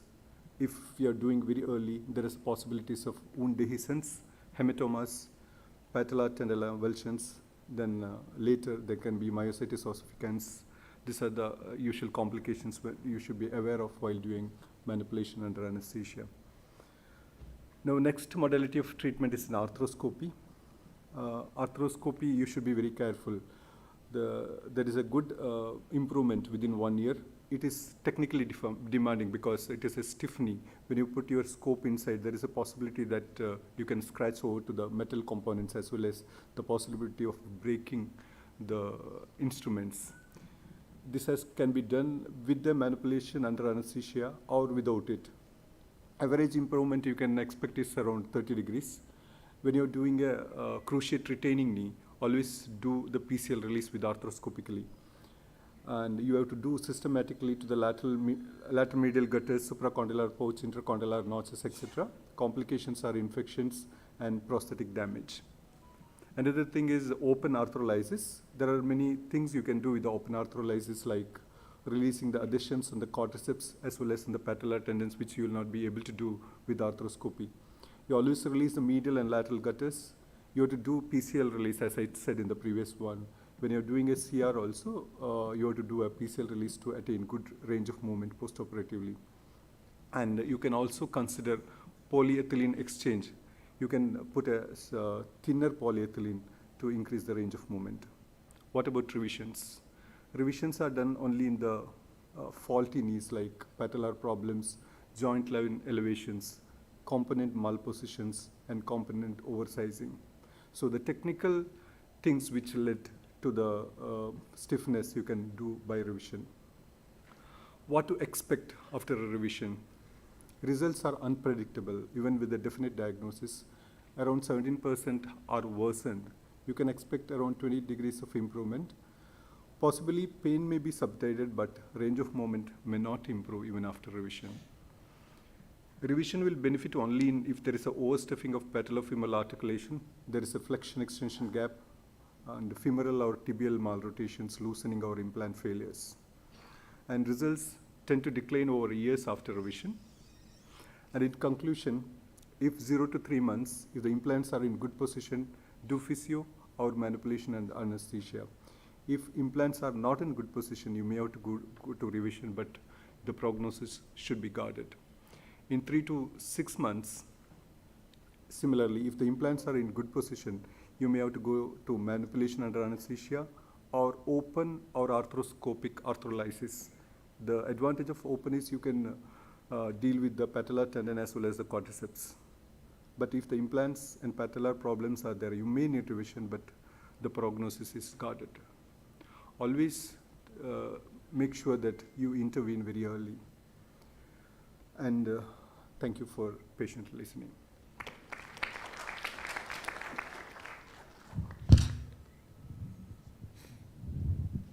Real tough topic. Any questions? It's a comment, not a question, that one way of really ensuring knee stiffness in post-TKR patient is poor pain control post-surgery immediately. Inability of patient to understand that they have to use quadriceps to straighten knee rather than hamstrings. And third, an over-enthusiastic physiotherapist who is forcing knee without giving adequate pain relief. And without taking the patient in confidence and creating so much pain that he forces flexion and patient forces extension. And this constant movement post-operatively led to real stiffness. And you should have a team which are dedicated to the total knee replacement procedure itself. Otherwise, if you are doing the physiotherapy with random people, that you will not be getting a result. The total knee replacement is just not a surgery, it's all of a teamwork from the pre-operative. Steroids, because it used to really reduce the formation, reduce stiffness, but I think infection literally is overhangs. Thank you. Any other question, please? Thank you very much, sir. Thank you very much. May I invite now Dr. Anil Arora for the keynote talk?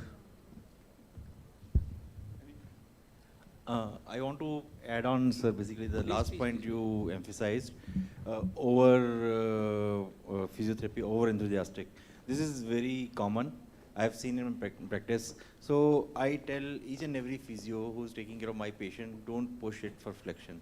They just want to prove the result by creating more and more flexion, not focusing on the quadriceps strength.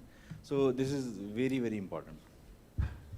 A lot of them will put the patient in prone position and then try to get the heel to touch the buttocks. Especially in first 3 to 4 weeks, Never we should focus on strengthening the muscles rather than getting the flexion. They don't get static quadriceps. That's the last thing on their mind.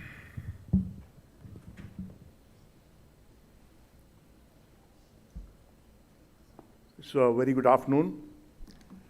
Thank you, Merrill, for getting me here in August learned audience. My talk is not science. It's just behavioral science. We all aspire to become a successful arthroplasty surgeon.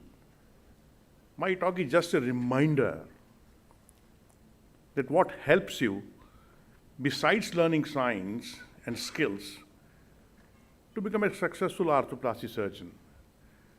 There are a lot of ingredients, a lot of dynamics, be it medical, be it surgical, be it social, be it emotional. So it's a mix of all those things. You might enjoy my talk, and I bring greetings from my two institutes, Max Hospital, where I'm the principal director in HOD, and my own chain of clinics in Delhi. So friends, before I start my talk, I'll share with you a case which I saw when I was a Commonwealth Fellow in UK. Just to share with you longevity of arthroplasties, how long can they last? This is the first question patients ask you, and you also want to know. I'm sharing a lady with you. This is picture of 1966. She looks a bit tilted, standing. And same lady in 2008. I was there in 2008. She must have changed hundreds of ornaments in her life, but one ornament she's wearing inside continuously, and that's the proximal femoral replacement. I'm showing you serial X-ray, courtesy to my guide who was there. This is 5-year post-op, 15-year post-op, and 42 years post-op. This is not to claim that every arthroplasty will last 15 years, 20 years, 30 or 42 years. This is just to open our eyes. Yes, it can last. There is something to it. If we somehow achieve perfection, we talked about so many things, infection, stability, stiffness, all those things, metallurgy, engineering, combined together. It is possible somehow to reach this mark, and maybe someday we reach this mark. It's just a reminder that arthroplasty is such an intricate subject that you need to know everything in detail about it and execute it. Now the biggest question, why this talk? You as an arthroplasty surgeon, how are you different from other specialties of orthopedics? And what comes to my mind is this: expectations are very high from you. See, a person who is coming to you for knee replacement, I hope you all understand, means majority understand Hindi language also? Right. So for my friends who have come from abroad, I'll keep on speaking those dialogues in English also. So whenever they come for knee replacement, they carry this impression, we are going to get a new knee. हम एक नया घुटना लाने वाले हैं. नया घुटना शानदार होना चाहिए. It should be excellent. We are going to get a new knee, and the expectation is something like this: going to buy a new car. They want scratchless, warranty of 20-25 years, and nothing less than 100% expected. That's their expectation. While in other branches of orthopedics, trauma, infections, reconstructive things, congenital deficiencies, all those things, the expectations are a little subdued. They are coming for repair. So here, that's a major difference between you and other surgeons who are not arthroplasty surgeons. The expectations are really, really very high. This patient will not expect much, maybe, but this patient who came to me showed me I'm able to run. This is what they expect. This is my patient of total knee replacement from an army background, over 70 years of age, and he was so happy showing me. That shows the expectation of community from you, and thanks to some of our arthroplasty surgeons who claim patient can run. So expectations are sky high, the reality is ground, and you need to, first thing is to learn the art of giving a balanced prognosis. Balance, you need to even them out. What is going to be the output? Now, if you want to become a successful arthroplasty surgeon, I think step one, at any stage of life you are in, maybe you are in a nursing home, solo practice, develop team. As per your requirement, develop a team. And for a busy arthroplasty practice, you need all these ingredients for a successful team. We are talking of surgical team, secretary, physician assistant, physiotherapy team, what my previous speaker talked about. We have our own physiotherapy team who covers NCR. So we don't allow anybody else to touch our patient. PRO and single point of contact, because patient will keep on ringing you up even after surgery. There has to be somebody to answer your questions. Maybe you're operating, but your phone should be with somebody else who should operate, who should answer. And that's my surgical team and my own team, which helps me outside theater. So over the years, over the last 12, 15 years, we developed our own team who takes care of various aspects of arthroplasty. Now your job starts once the patient comes to your OPD, and that's what we call as first meeting. You have to impress the patient, you have to listen to him, and few traits which we tend to become, which we tend to forget, gradually we go into more and more practice and we become busier and busier, and we tend to forget some traits. Majority of these patients are senior citizens, handle them with love, compassion, and kindness. The moment you meet a patient, greet them with a smile, half of their worries are over. You know why? Because majority of patients go around for window shopping. Maybe are the fourth surgeon or fifth surgeon or sixth surgeon whom they're coming to for opinion, and they know that they're a surgical candidate. They have a lot of anxiety, and thanks to the myths associated with joint replacement surgery, and you all know in India, one of our very prominent politicians got it done, and it was labeled as not successful. So it carries a negative image to start with. So first of all, greet them with a smile, and half of their worries will go away. Be a patient listener. Guide them for history. They tend to go here and there, but you are there to guide them, to bring them back on the track and take proper history from them and give them a patient listening.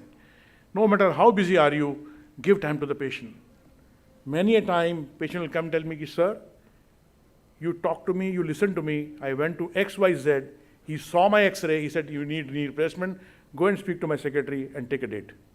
They didn't even listen to me. We all know they all have significant pain affecting activities of daily living, etc. But still, you have to give them a patient listening so that they feel confident. And another important point, if the patient has come in wheelchair, do make them stand. Do make them walk few steps. You will like to see how is the pelvis, spine, truncal balance, neurological affair, spastic gait, all those things. So we always try to make them stand. I always get involved in this and make them walk a few steps so that I know there's nothing else besides knee. Thorough clinical examination, this goes beyond saying, especially the skin. If a female has come who is wearing tight dress and we don't want to expose the knee, sometimes we see the X-ray, do clinical examination, we don't see the skin. But it is must to expose the local area. If for a hip, I ask my nurse assistant to see the local area, there is nothing on the skin.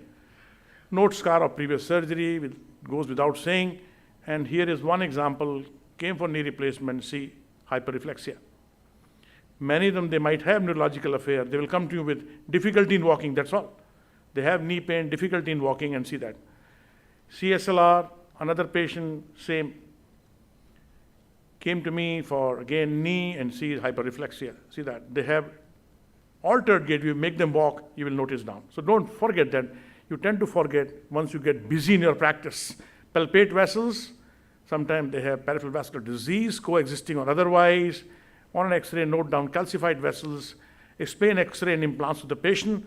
They are all quite keen. You know, the moment you tell them the name total knee replacement is misnomer, will not put a new knee. They feel very happy and relaxed. Oh, he will not put a new knee.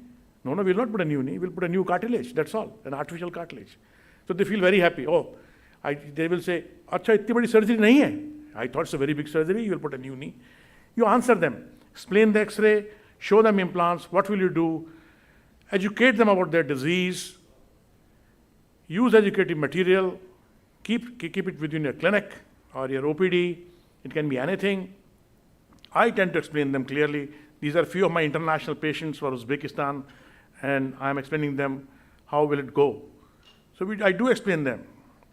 Even a day prior to surgery, they have queries. I'll always hold a meeting with my patients, a combined meeting. If there are 5 or 6 posted or 7 posted, I hold a combined meeting and answer their queries. Show them pictures, reduce their apprehension, gain confidence, clear their doubts, and tell reality. In today's world, they will come, how about robot? The first question they ask is, how about robot? Are you using robot? XYZ surgeon is using robot. Advantage. Other will say, no, I want minimally invasive surgery. I want this implant, that implant. And see, these patients also come in and demand for minimally invasive surgery. You have to spend time explaining to them that it's not good for them. Another important aspect in Indian scenario, where we have combined families, what I call as Dill syndrome.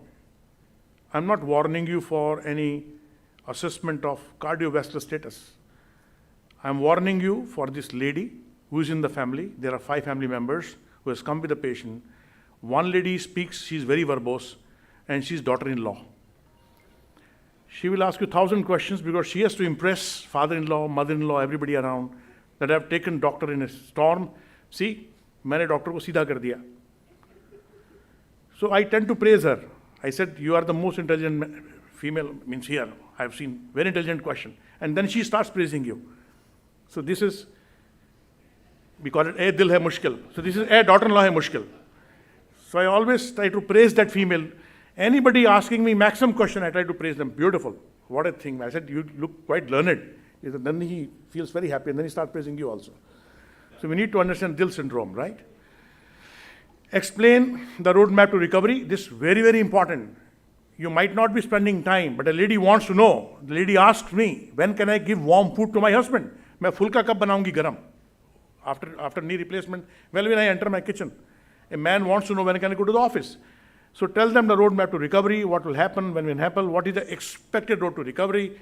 Be assertive because they have a lot of options available and they want to ask you. You have to be assertive. Whatever I'm going to do is the best based on my experience. Don't sell your surgery. Kab kara lein? I say whenever you want to get it done. It's not an emergency. बोले हम वहाँ गए तो उन्होंने बोला कल कराओ नहीं तो टूट जाएगी टांग. Something of that sort. Don't sell your surgery. Guide them. But don't sell it. No false assurance. They're not going to become runner. They at the most can play golf and never 100% guarantee. Patient come to us say, Doctor, is guarantee hai? The answer is we say no, there is no guarantee, but there is 99.9% assurance, not guarantee. Based on our experience, more than 99% chance you'll be fine. And this is one of my own patients, still admitted, who had day 4 pulmonary embolism. So we cannot guarantee 100% everything. So friends, talk to them, touch them. It's just like, unlike dating, you know. You go for first date, dare not touch. Here, you are dating with a senior citizen. Touch first. That's very, very important. Talk, touch, explain, and then develop trust that will help you in converting. Don't be heroic. Take simple cases initially. Try to go simple like this or like this for hip. So what are 3 C's for success? Proper communication, compassion. Patients should appreciate that you are compassionate, your clinical excellence. So communicate, convince, and convert. Not a difficult game. Get a full set of x-rays done, never operate. If you have facilities, for the last almost 6-7 years, I have never operated a knee or a hip without full set of x-rays. You can get surprises, not uncommon surprises. This was a stress fracture in the femur. Another patient for tibia with antalgic gait, had involvement of both hips also. Something new even I learned, this is full length x-ray of valgus knee. We get quite a good number of valgus knees. And they had stress fracture in the fibula, lower part of the fibula. I have n number of examples. 1 out of 10 they have it if you get a full length x-ray done. This is another patient with severe valgus deformity, lower third stress fracture fibula, which heals over time. Another patient off TKR, on pelvis x-ray was found to have a silent kind of lesion, CT scan done, and this core biopsy, and it was chondrosarcoma. So don't miss all those things. This is at least basic set for hip x-rays. Get them done. Do period operative templating if you are used to. If not, if you think you are senior enough, you don't have time, at least do mental templating before surgery. We tend to do the so-called mental templating before surgery. When you are operating, no matter you are operating 10 cases a month or you are operating 100 cases a month, my request is please keep backup, bailout options. Whenever I order for an uncemented set of THR, I always have cemented THR in backup. I do majority PSNA, and I always keep one constant hire with me. Always in my OT, we always keep one set of varus valgus constant implant. It's always there. You need bailout implants. I keep some recon plates, few buttress plates, screw set. They are ETO. They last long. They are ETO. Otherwise, you can get it again autoclave, not at all problem. We keep control cables, suture anchors, staples, washers. This is a whole set lying for me. Maybe once in 3 months I need something out of this set, but this set is available for me. Always keep them. It doesn't take much money, much investment to keep this with you, available in OT. Again, don't get married to only one technique. My transition from, I was talking about nasal dissection to gap balancing. I'll just show you 2 examples how it transformed my thought process. We used to do simple nasal dissection because it sounds very simple. Everybody can do it. Everybody can learn 3 degree, 5 degree and do it. Go ahead and do it. But how I transformed, now about 30 to 40% patients, I do a gap balancing. Just sharing 2 of my own cases. Severe varus knee with gross lateral laxity. I'm talking about the left side. Right? TKR done. You see, looks nicely done. Isn't so? And we did by nasal dissection technique, and we did accept some lateral laxity inflection, thinking like we all think, that some lateral laxity inflection is acceptable, no problem at all. And after 14 months, she came for the right knee. Left knee, she was practically asymptomatic, but that's the X-ray. It got exaggerated. So I think there is a limit how much laxity, inflection you can leave on the lateral side.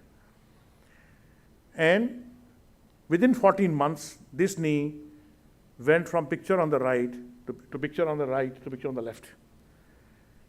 And the other side was doing well in follow-up also, no issue. Right? And you can see patellar tracking, fantastic with gap balancing technique. Patellar tracking is good, and she was doing well on the right side. Left side, she will require revision in some day, but still she is carrying on. I've asked her to use a brace. Another patient, severe varus with gross lateral laxity inflection. I have marked, it is, which year? 2018. April 2018. This came, again she came. Severe varus deformity. Left side, again nasal dissection technique, but we all tend to use the stem.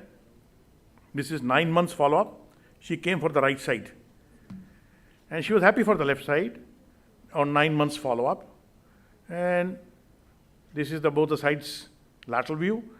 3 years later, she comes to me, right side doing well. This is right side doing well, but left side, that's the picture. It was doing well in extension earlier. So again, reiterating that you cannot take it lightly when we talk of laxity inflection on the lateral side. So lessons learned. Number 1, don't be overconfident. I should have used varus valgus constraint implant. Some of the delegate asked what to do once we are stuck, that you have done nasal dissection, your medial side is far too tight, lateral X. If there's gross imbalance, though you should not go ahead with the gross balance, but if you are stuck, tend to use slightly higher constraint. And again, residual lateral laxity is not always forgiving, and sometimes gap balancing is better. And believe me, in last few years, my patellar release has gone to 0 once I have started using the gap balancing technique. Another quality you develop is having nerves of steel, how to get out of difficult intra-op situation. Don't lose heart. We all face it. And remind yourself, you're not the only one who's facing the intraoperative complications. Thousands of surgeons have faced it. They have come out of it. You will also come out of it. Only thing is, take deep breath, count 10, relax, and think what I can do. Don't lose your heart at that time. There's a testing time. Your juniors are standing. Everybody's watching you. You cannot lose your, just need to have nerves of steel. I'll show you one example. 73-year-old male, road traffic accident, fracture lateral tibial condyle, had a meeting with the family, told both the options, I fix it. They said, if you fix it, what is the result? I said, it might become painful, may require TKR later on. I said, why don't you do it now? He's 73. I said, fine, I'll go ahead, do it. Took off for TKR, and to my horror and surprise, the MCL was torn. I've never seen such thing. MCL was torn, middle lateral was totally torn, and the middle side was totally unstable. I had already taken up the case, and see that. This is intraoperative finding. See how unstable it is. This is MCL, it should be here somewhere. Grossly unstable MCL. On the medial side, because I have backup of varus valgus constraint implant, I use that, but again, naturally it is, MCL is not there, what to do? So grafted the defect, and I always have suture anchors in my OT, and repaired the MCL with suture anchor because it was a fresh case. That day we did not have tender stripper, I would have asked for putting a graft also. This is post-op X-ray, 6 weeks down the line, the man is doing well till time. But we are going slow, very slow in rehabilitation. Another, how to keep your nerves of steel, another bilateral TKR, 2012, had periprosthetic fracture done elsewhere, plating done by surgeon failed, nailing done by surgeon, that again failed. The nail broke and the patient remained bedbound for 3 years. Somehow they gathered courage and came to Delhi, and that was the X-ray. And they wanted something to be done for this lady who is bedbound for 3 years. The only problem was, read, this patient had coronary artery disease, systemic hypertension, left middle branch block, severe LV dysfunction, severe MR, and ejection fraction of 15%. So I said, very high chance of mortality or morbidity. They said, we are bedbound for 3 years, our children stay outside country, do whatever you can do. The lady was old, the gentleman was old. They said, do whatever you want to do, but we want surgery. Now, naturally, you need to have stronger to operate this kind of patient in whom something can happen. Anesthetist, we talked to anesthetist, he said, we can do it under blocks. He gave some blocks, and we were given 60 to 90 minutes to finish this surgery because under blocks, we all know all these facts. This is distal femoral replacement we are supposed to do, and we were given to finish in 60 minutes. This is some other example. We were able to finish that in 60 minutes, and the lady walked after 3 years, being bedridden. What I want to convey to you, as you get more and more experience, you can take up challenging cases. Not that in initial part of surgery you start taking up challenging cases, let them go to somebody else, but you need to develop that facet. If you have experience enough, you can take up after proper counseling. Advantage, 2 years down the line, even the ejection fraction improved, lady improved, and she's in my follow-up, and she's doing very, very good and very, very happy because she's out of bed now, she goes to the market. Another patient to share with you, very high rating CDH. These are the cases which test your nerves, and in many of them, I tend to use these CDH cases, not the classical modular SROM, a monoblock stem, and the standard implants. And in one of my patients, a patient developed sciatic nerve palsy. Then very next day, I had to go inside, do a distal femoral osteotomy. We have to do, so one has to be innovative, learn how to come out of difficult situation. This is a patient who had both the sides, distal femoral osteotomy, because on one side I had done it, and nowadays I sometimes do in few patients with monoblock stem and distal femoral osteotomy rather than proximal osteotomy with a modular stem. So man, have nerves of steel, gain experience, post-op round, start with a smile, greet all, right from guard to nurses. Greet patient with a smile because they have a lot of anxiety. They want to know, mera operation kaisa hua? How was my surgery? What will happen to me? They want to know their prognosis on day one. Successful, unsuccessful. They want to ask this question to you. Greet patient with a smile, reassure them, listen to them. Always put your hand and examine the local part. Your team might have not done it. Sometimes I find some ooze, and you do it because they are all covered in bed sheet.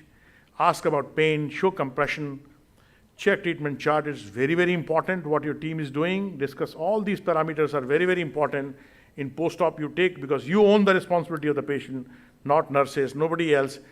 And we tend to explain ourselves some physiotherapeutic aspect or some rehabilitative aspect. I'm teaching how to do pelvic lifting. She's an international lady for revision hip. Be on the same page with team, clear-cut instructions, set protocols, and have assessment in follow-up. And I always discuss post-op X-ray with my patient and the family and show them why I did it and what was the need. Like I was explaining, why did I use stem in this case?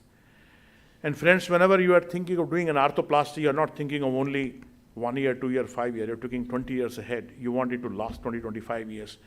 Learn the art the way you are learning here. Learn practical points. My own case, done in 1995 when I was in a medical college, we used to get cemented hips, classical Chanley, and I follow all my patients every 5 years. This is X-ray done in 2015 because before COVID, he came for 5-year review, and by that time, this is a lateral X-ray, and now it is 27 years down the line, doing very well. He gives a statement like this, so I'm not going to run it. So friends, assess your own work yourself. Be your own critic. We all tend to assess our work ourselves by getting standing X-rays, assessing all parameters, mechanical alignment, whatever alignment we have given. We need to see it ourselves. We'll learn. I think the follow-up is the best teacher. And if you have fellows who can criticize you, they are the best teachers to you. These are all X-rays. We get it done routinely in these patients. And these are some valgus knees, again corrected. just sharing with you, we tend to get the long films done to assess ourselves. And I just run through these films, all sort of knees we use, CR knee or PS knee. And this is again, make your presence felt on social platforms because patients can see a lot about you. Pending NMC rulings, things will change. Be available. Now what basic traits you need to develop?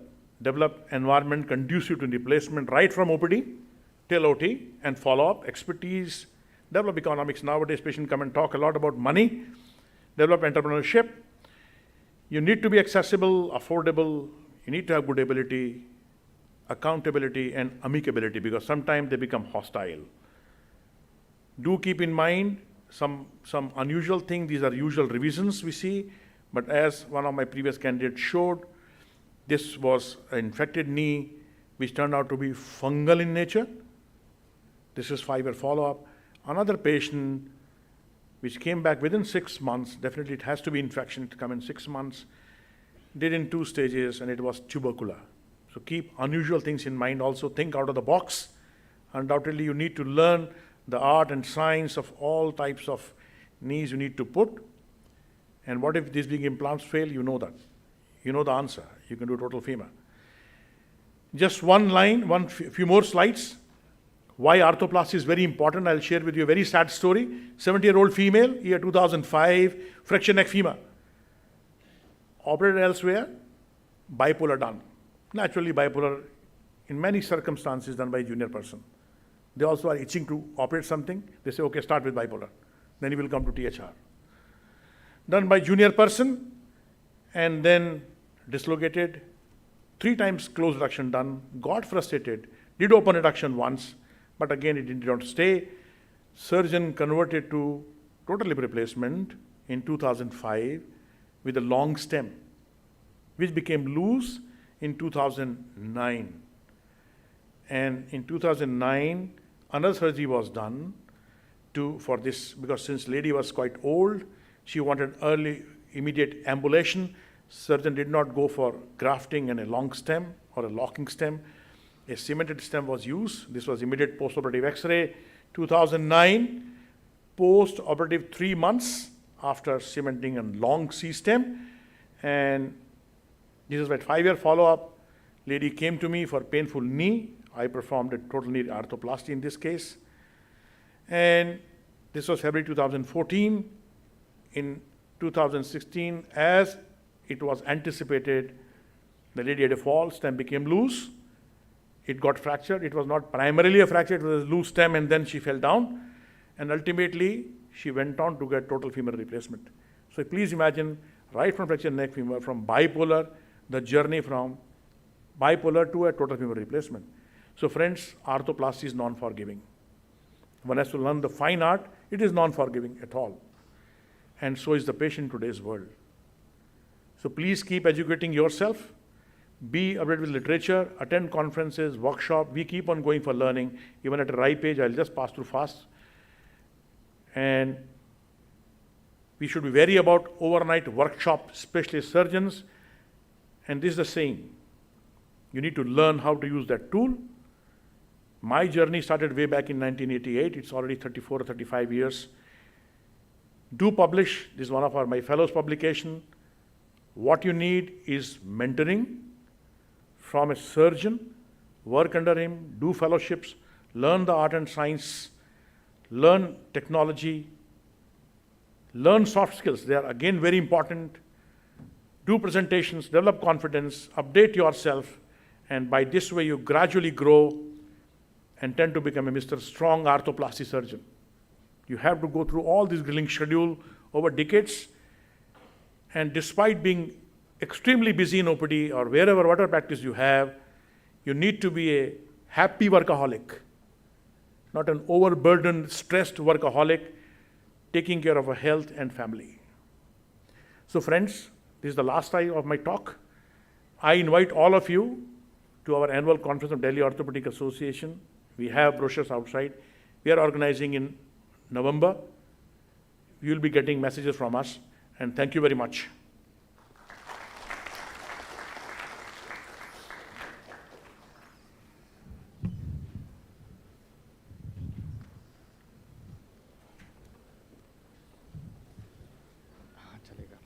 Thank you very much.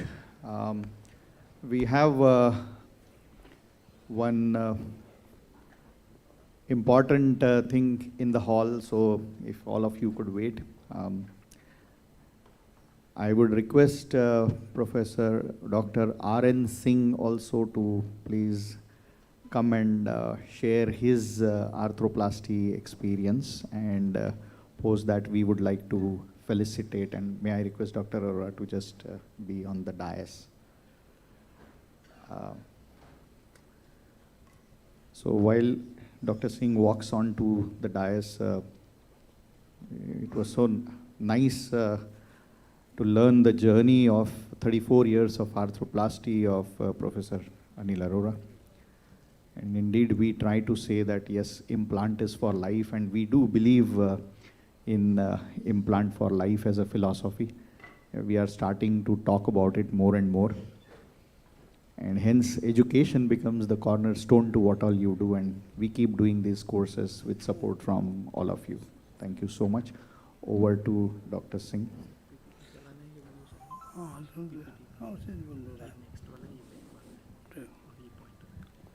Start this one.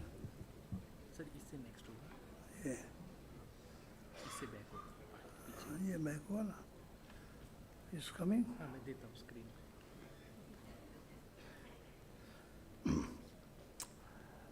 I thank Meryl for inviting me to speak about my journey as an orthopedic surgeon and my experiences, the lessons learned, and some messages that I can give you to the young orthopedic surgeons in this hall and outside.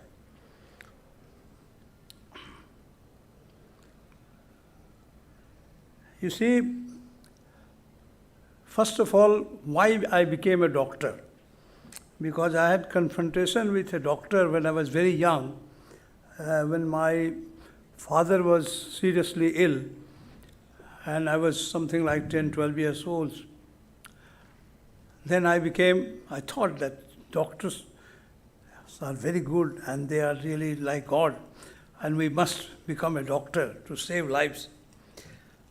So that led me to think in that part of my life very early. And over the years, I became inclined to become a doctor, and I became a doctor. Then, in my life, a lot of changes came, and the 1970 August, I became the intern in the Department of Orthopedics, and my posting was with Dr. B. Mukhopadhyay.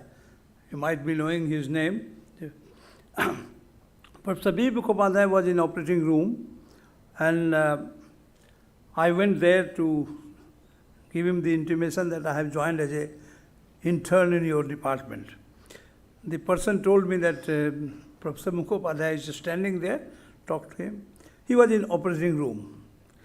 I was a young orthopedic, young surgeon, young doctor.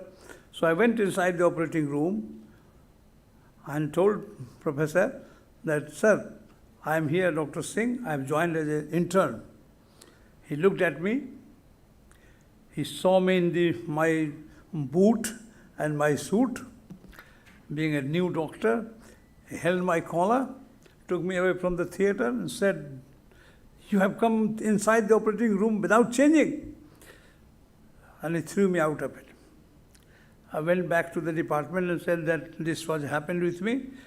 The young orthopedic surgeon said that, oh, your joining has been accepted.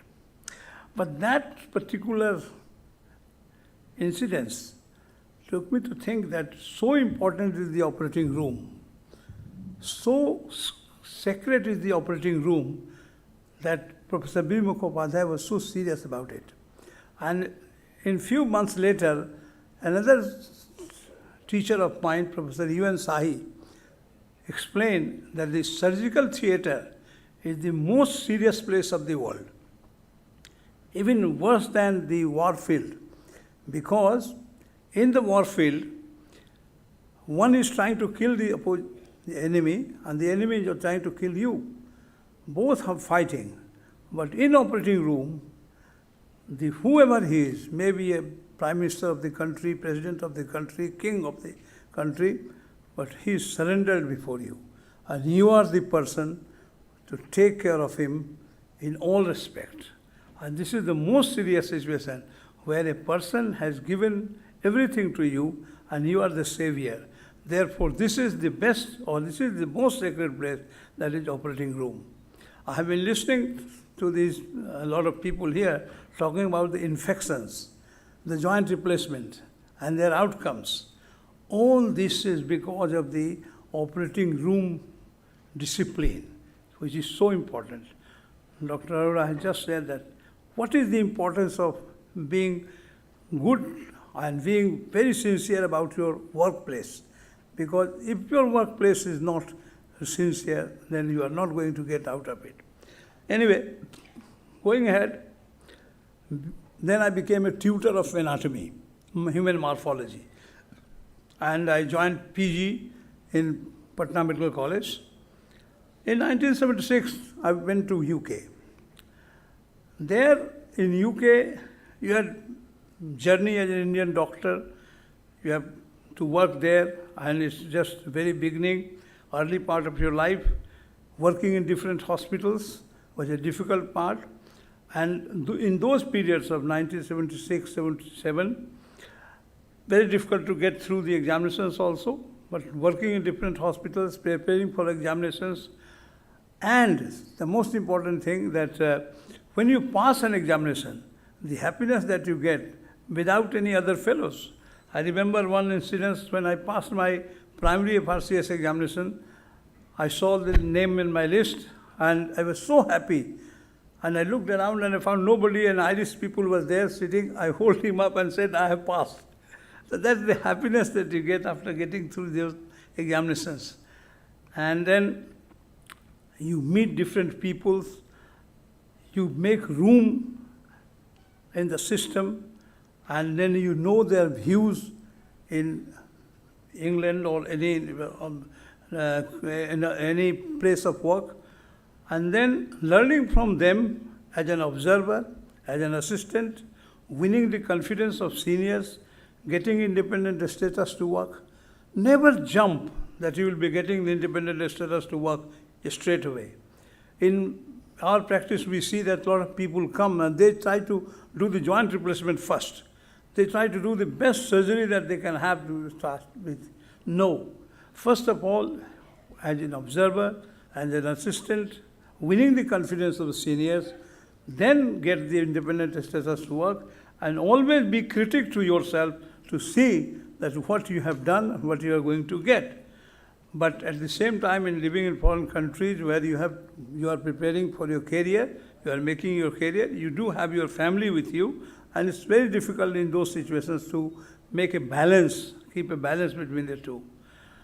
Now, a lot of doctors, they go abroad, they come back to India, and returning back to India in those times, that in 1980s, early 80s, 82 I came back, it's very difficult to make a decision. Why? Because once I passed my MCH Orth examination from Liverpool, the same night I got a telephone call from Saudi Arabia that there is a job in Jizan. One of my friends phoned me that there is a job in Jizan, Saudi Arabia. Please do come to Cairo and come back and come to Saudi. You will have so many facilities. I thought I'm just dreaming. Then somebody came from Colonel Gaddafi's place, said that you should come to Libya. So Middle East was a very difficult place where a lot of people, they look for the servant.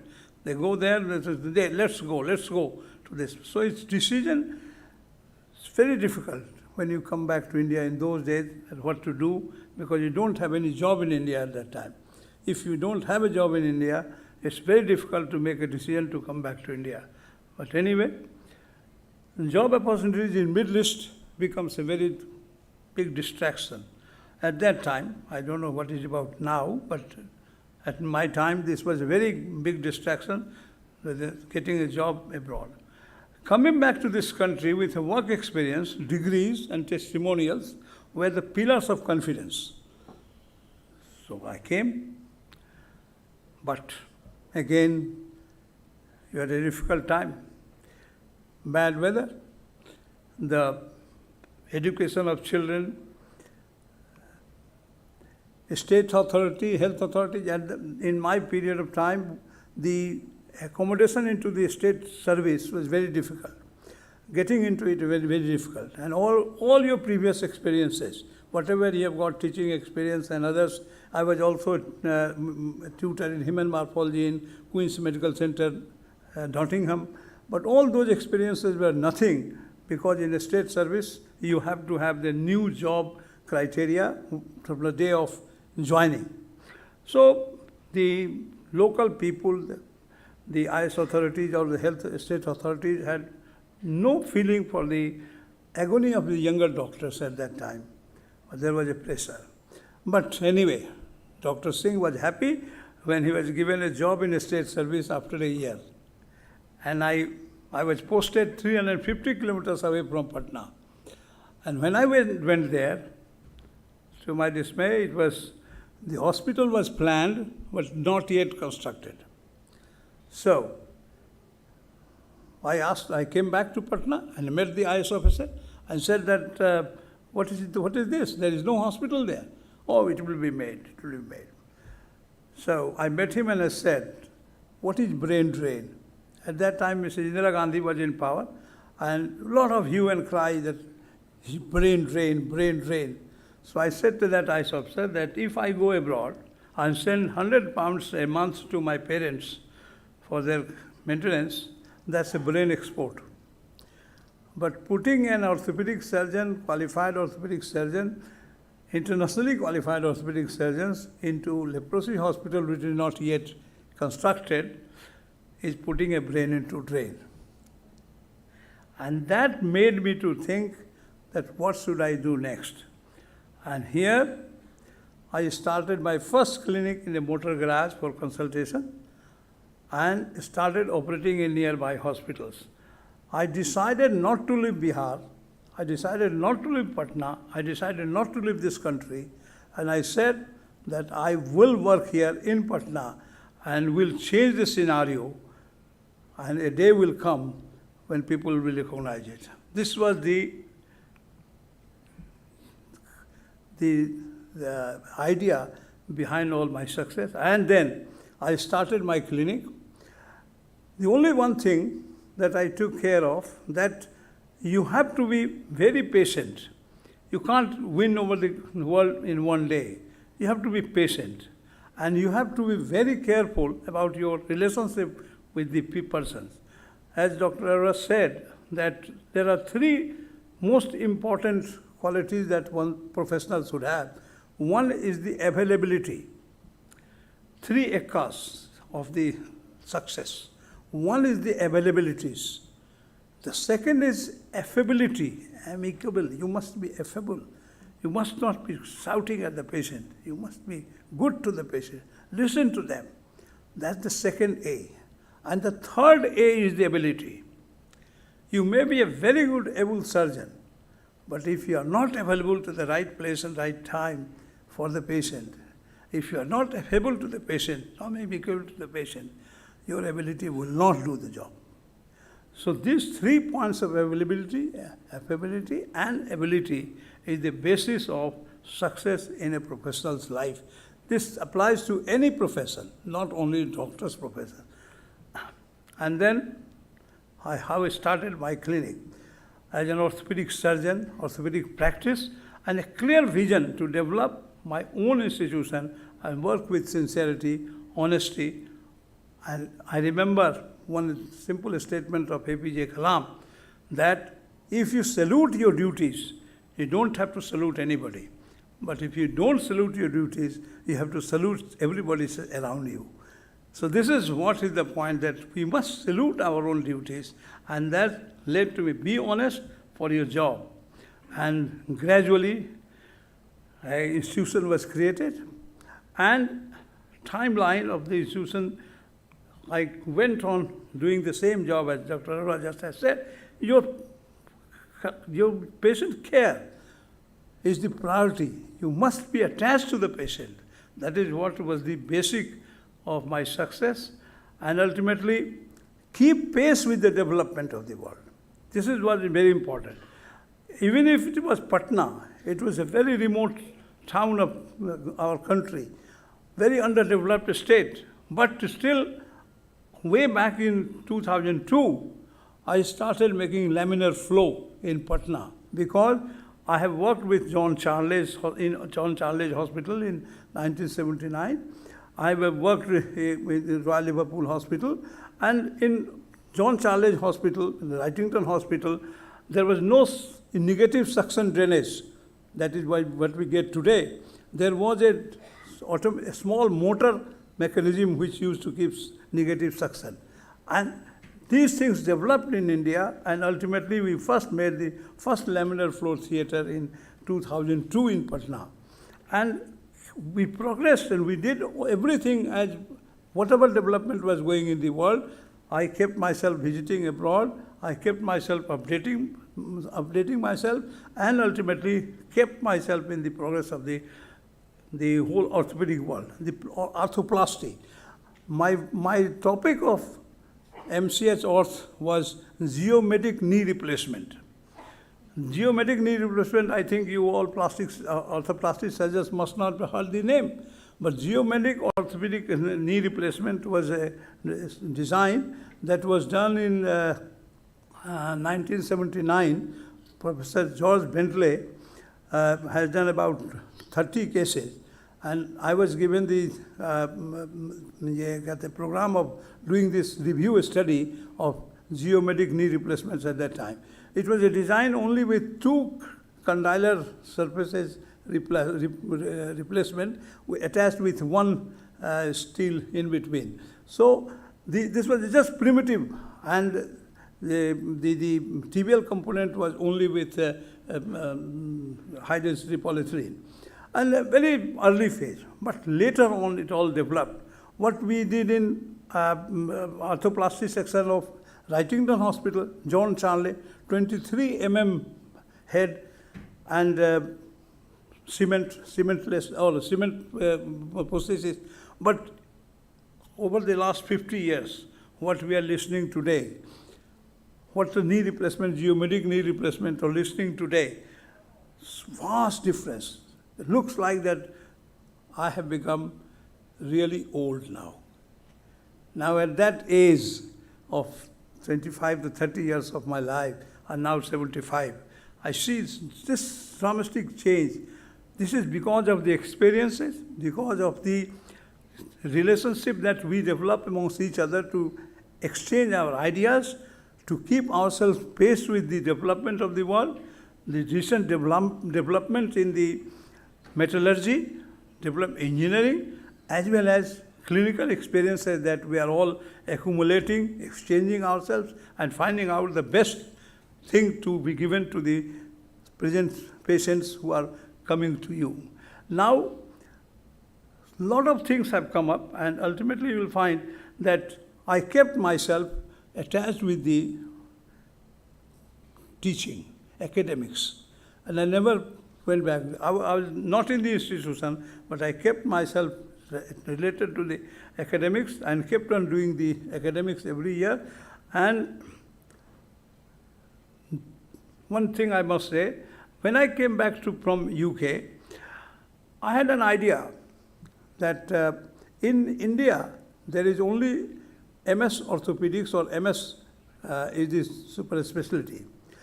In England, there is a FRCS, means Fellow of Royal College of Surgeons. There is also MCH, that is Master of Surgery. But Royal College of Surgeons, they keep up taking examinations every year, and they give fellowships. Similarly, in India, there was no such institution. And Professor Dave, who has been staying with me in England when he went to UK for some few days, I came back and I met him, and we decided, he was Director of Health AIMS Patna in Delhi, we decided that why can't we have a something like this in India also.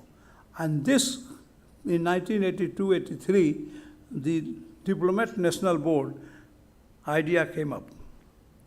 And all of us from the All India Institute of Medical Sciences and from Ahmedabad also, professor at that time, and few others, we all thought together that there should be another setup to hold some examinations. The entry of the candidates should be easy, exit should be difficult. In MS, there is entry is difficult, but exit is not that difficult. So making them together, just like Royal College of Surgeons, the idea of Diplomat National Board was created. And I became the member of the first specialty board of orthopedics. And I became the inspector of DNB orthopedics. And in 2007, after working so many years together, I got the DNB recognition for my institute. And this is Prag Sancheti, who visited my institute, and we got the recognition for DNB in 2007. Before that, I had been the inspector of DNB, I have been the member of specialty board of DNB, and others.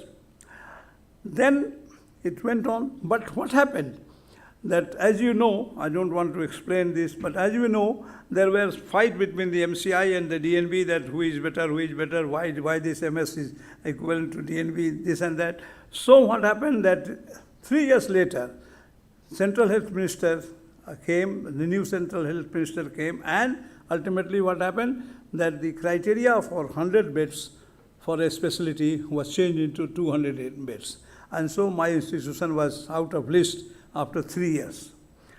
But again, somehow or other, we got it back to 100 beds.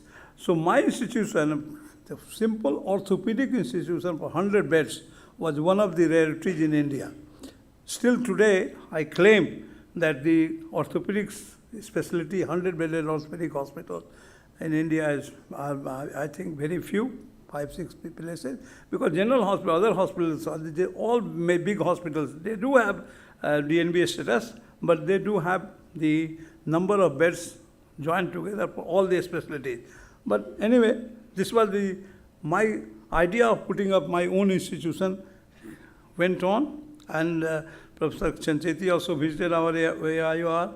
And then in 2010, because of my other activities, social activities which I am involved in, so I got this Padma Awards by Pratibha Patil.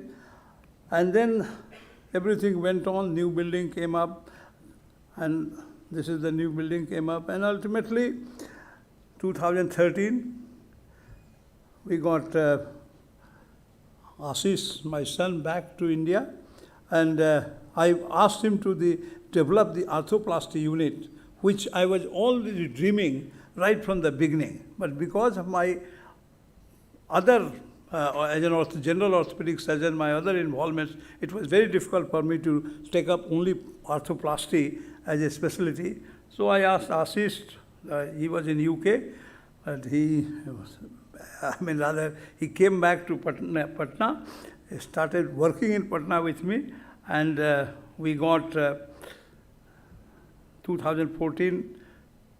Then in 2016, our institution got navigation. Then we just started doing Anup Master's course.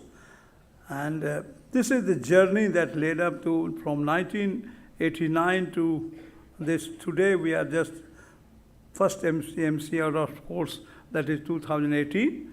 And we have got now MECO in our institutions also. And I'm also having a unit in my village town as a medical college.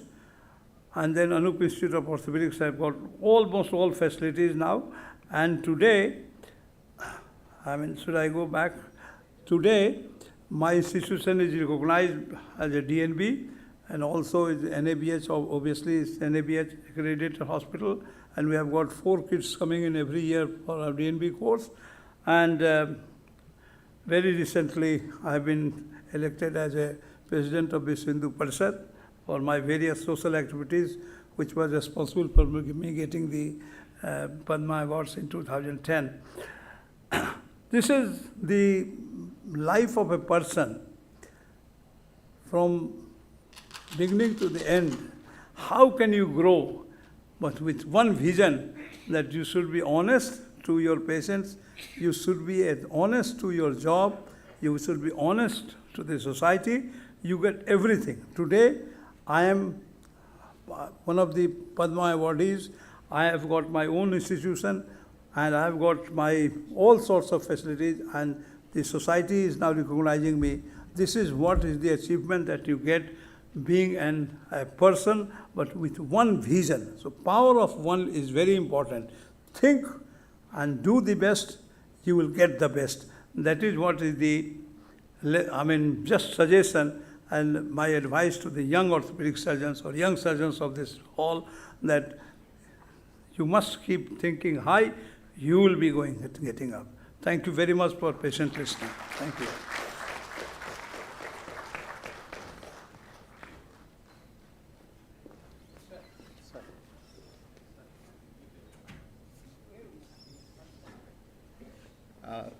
Thank you, Dr. Singh. I think this was really an amazing journey. I think one takes a lifetime to get there, and we were in fact quite thrilled to listen to the entire journey. Sir, we would like to do a small felicitation. Can I have the video, please? There's a life journey video of Sir, which we will be playing in the background. And in the meantime, may I request Professor Dr. Anil Arora to please come, and also Dr. R.N. Singh. We would like Dr. Anil Arora to help us felicitate Dr. Singh.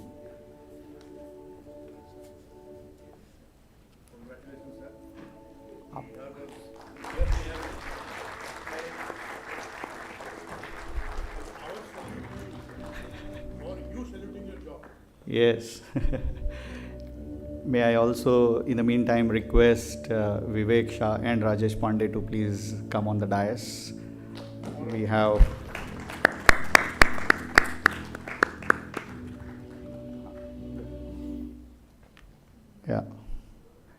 May I ask Rajesh also to give a small token to Dr. Singh?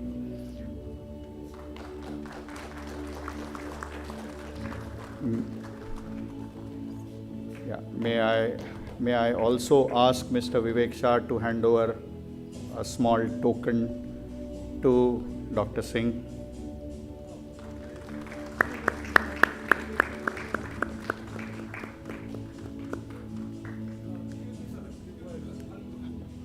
And sir, एक minute, sir को कुछ बोलना है.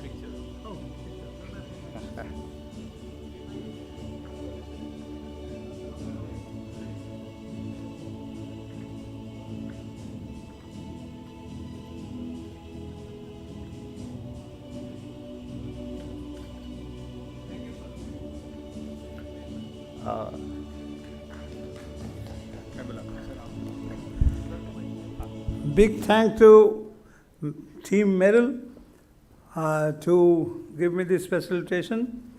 I must say that everywhere and whenever you get something, some sort of this facilitation, Hindi में बोल रहा हूँ कि किसी की बड़ाई करने पर उसे खुशी ज़रूर होती है. केवल दो कंडीशन में नहीं होती है, या तो वो मानसिक रूप से विक्षिप्त हो या बहुत मरा हुआ पहुंचा हुआ महात्मा हो. इसीलिए मैं दोनों में से कोई नहीं हूँ. मैं बहुत ही खुश हूँ. और many thanks, very nice, and thank you very much Team Merrill again. Sir थोड़ी देर बैठना है आपको. Sir, with this we would now actually like Dr. R.N. Singh to even felicitate our esteemed course director for the 16th master's course, Professor Dr. Anil Arora. Can we again have both of them on the dais? And is Rajesh Pandey also around? Yeah, may I also request Anil Arora. Great honor, sir. Great honor. May I also have Same here, sir. May I request Rajesh to also give a small token to Professor Dr. Anil Arora.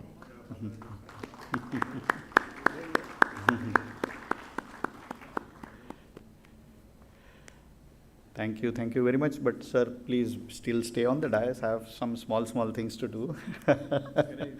Sir, please. I'll take that. No, can I thanks Meryl? Sure. And thank you very much, Meryl and whole team, for this great honor. I'm really, really amazed.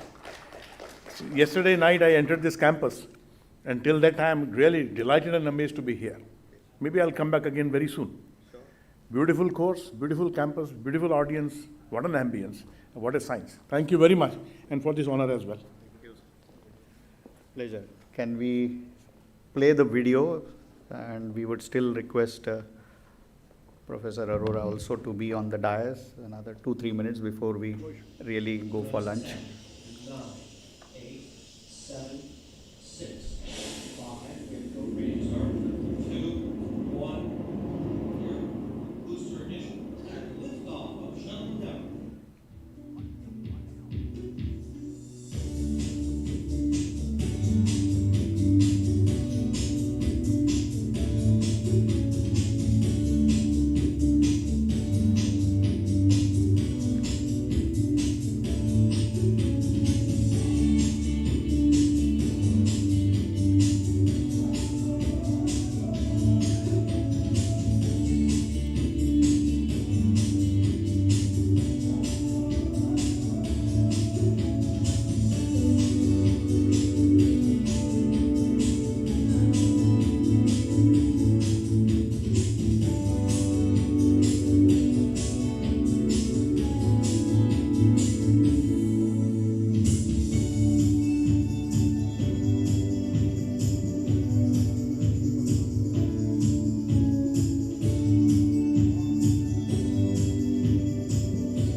Thank you for witnessing our journey. We have just had a 1-minute video to share that.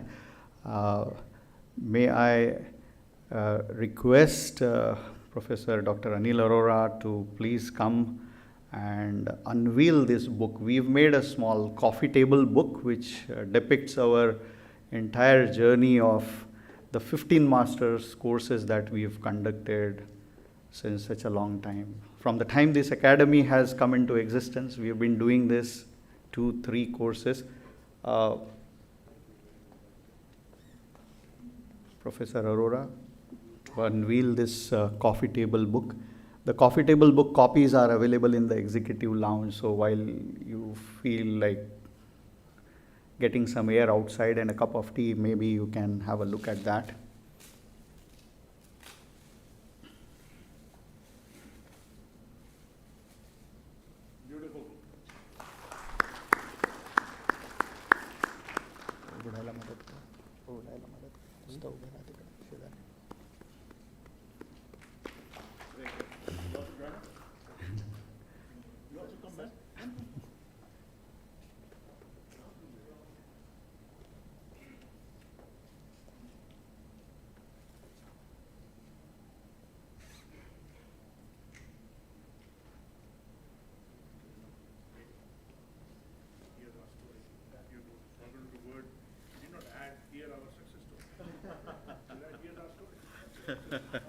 Sir, yeah.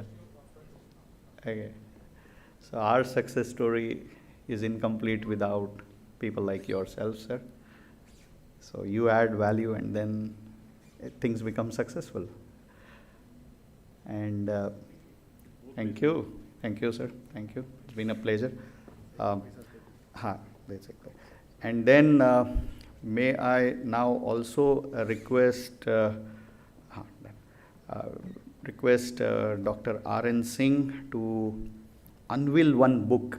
So here we are to make one small announcement. Merrill has launched new total knee and total hip suture kits. Now I know, and we all know, that there are multiple knee and hip suture kits which are available, but this is the first time in the world that we are releasing something which is antibacterial coated suture kit. So that makes us distinct. So all the SSIs hopefully can be minimized with these suture kits. So we take pleasure of having our Dr. R.N. Singh, and Rizwan, you can give some things to sir. We've also made a small booklet of these suture kits, and thank you very much.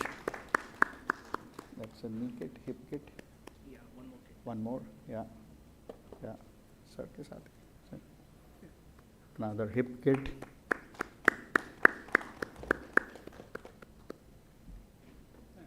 Thank you very much. We got a little delayed, but my apologies, whatever we did. We wanted always to encourage as much discussion. Talks become monotonous sometimes, becomes a monologue. Thank you for your patience. We break for lunch. We come back in an hour's time, let's say by 2:30, 2:40, and we'll begin our next sessions and proceedings. Thank you very much.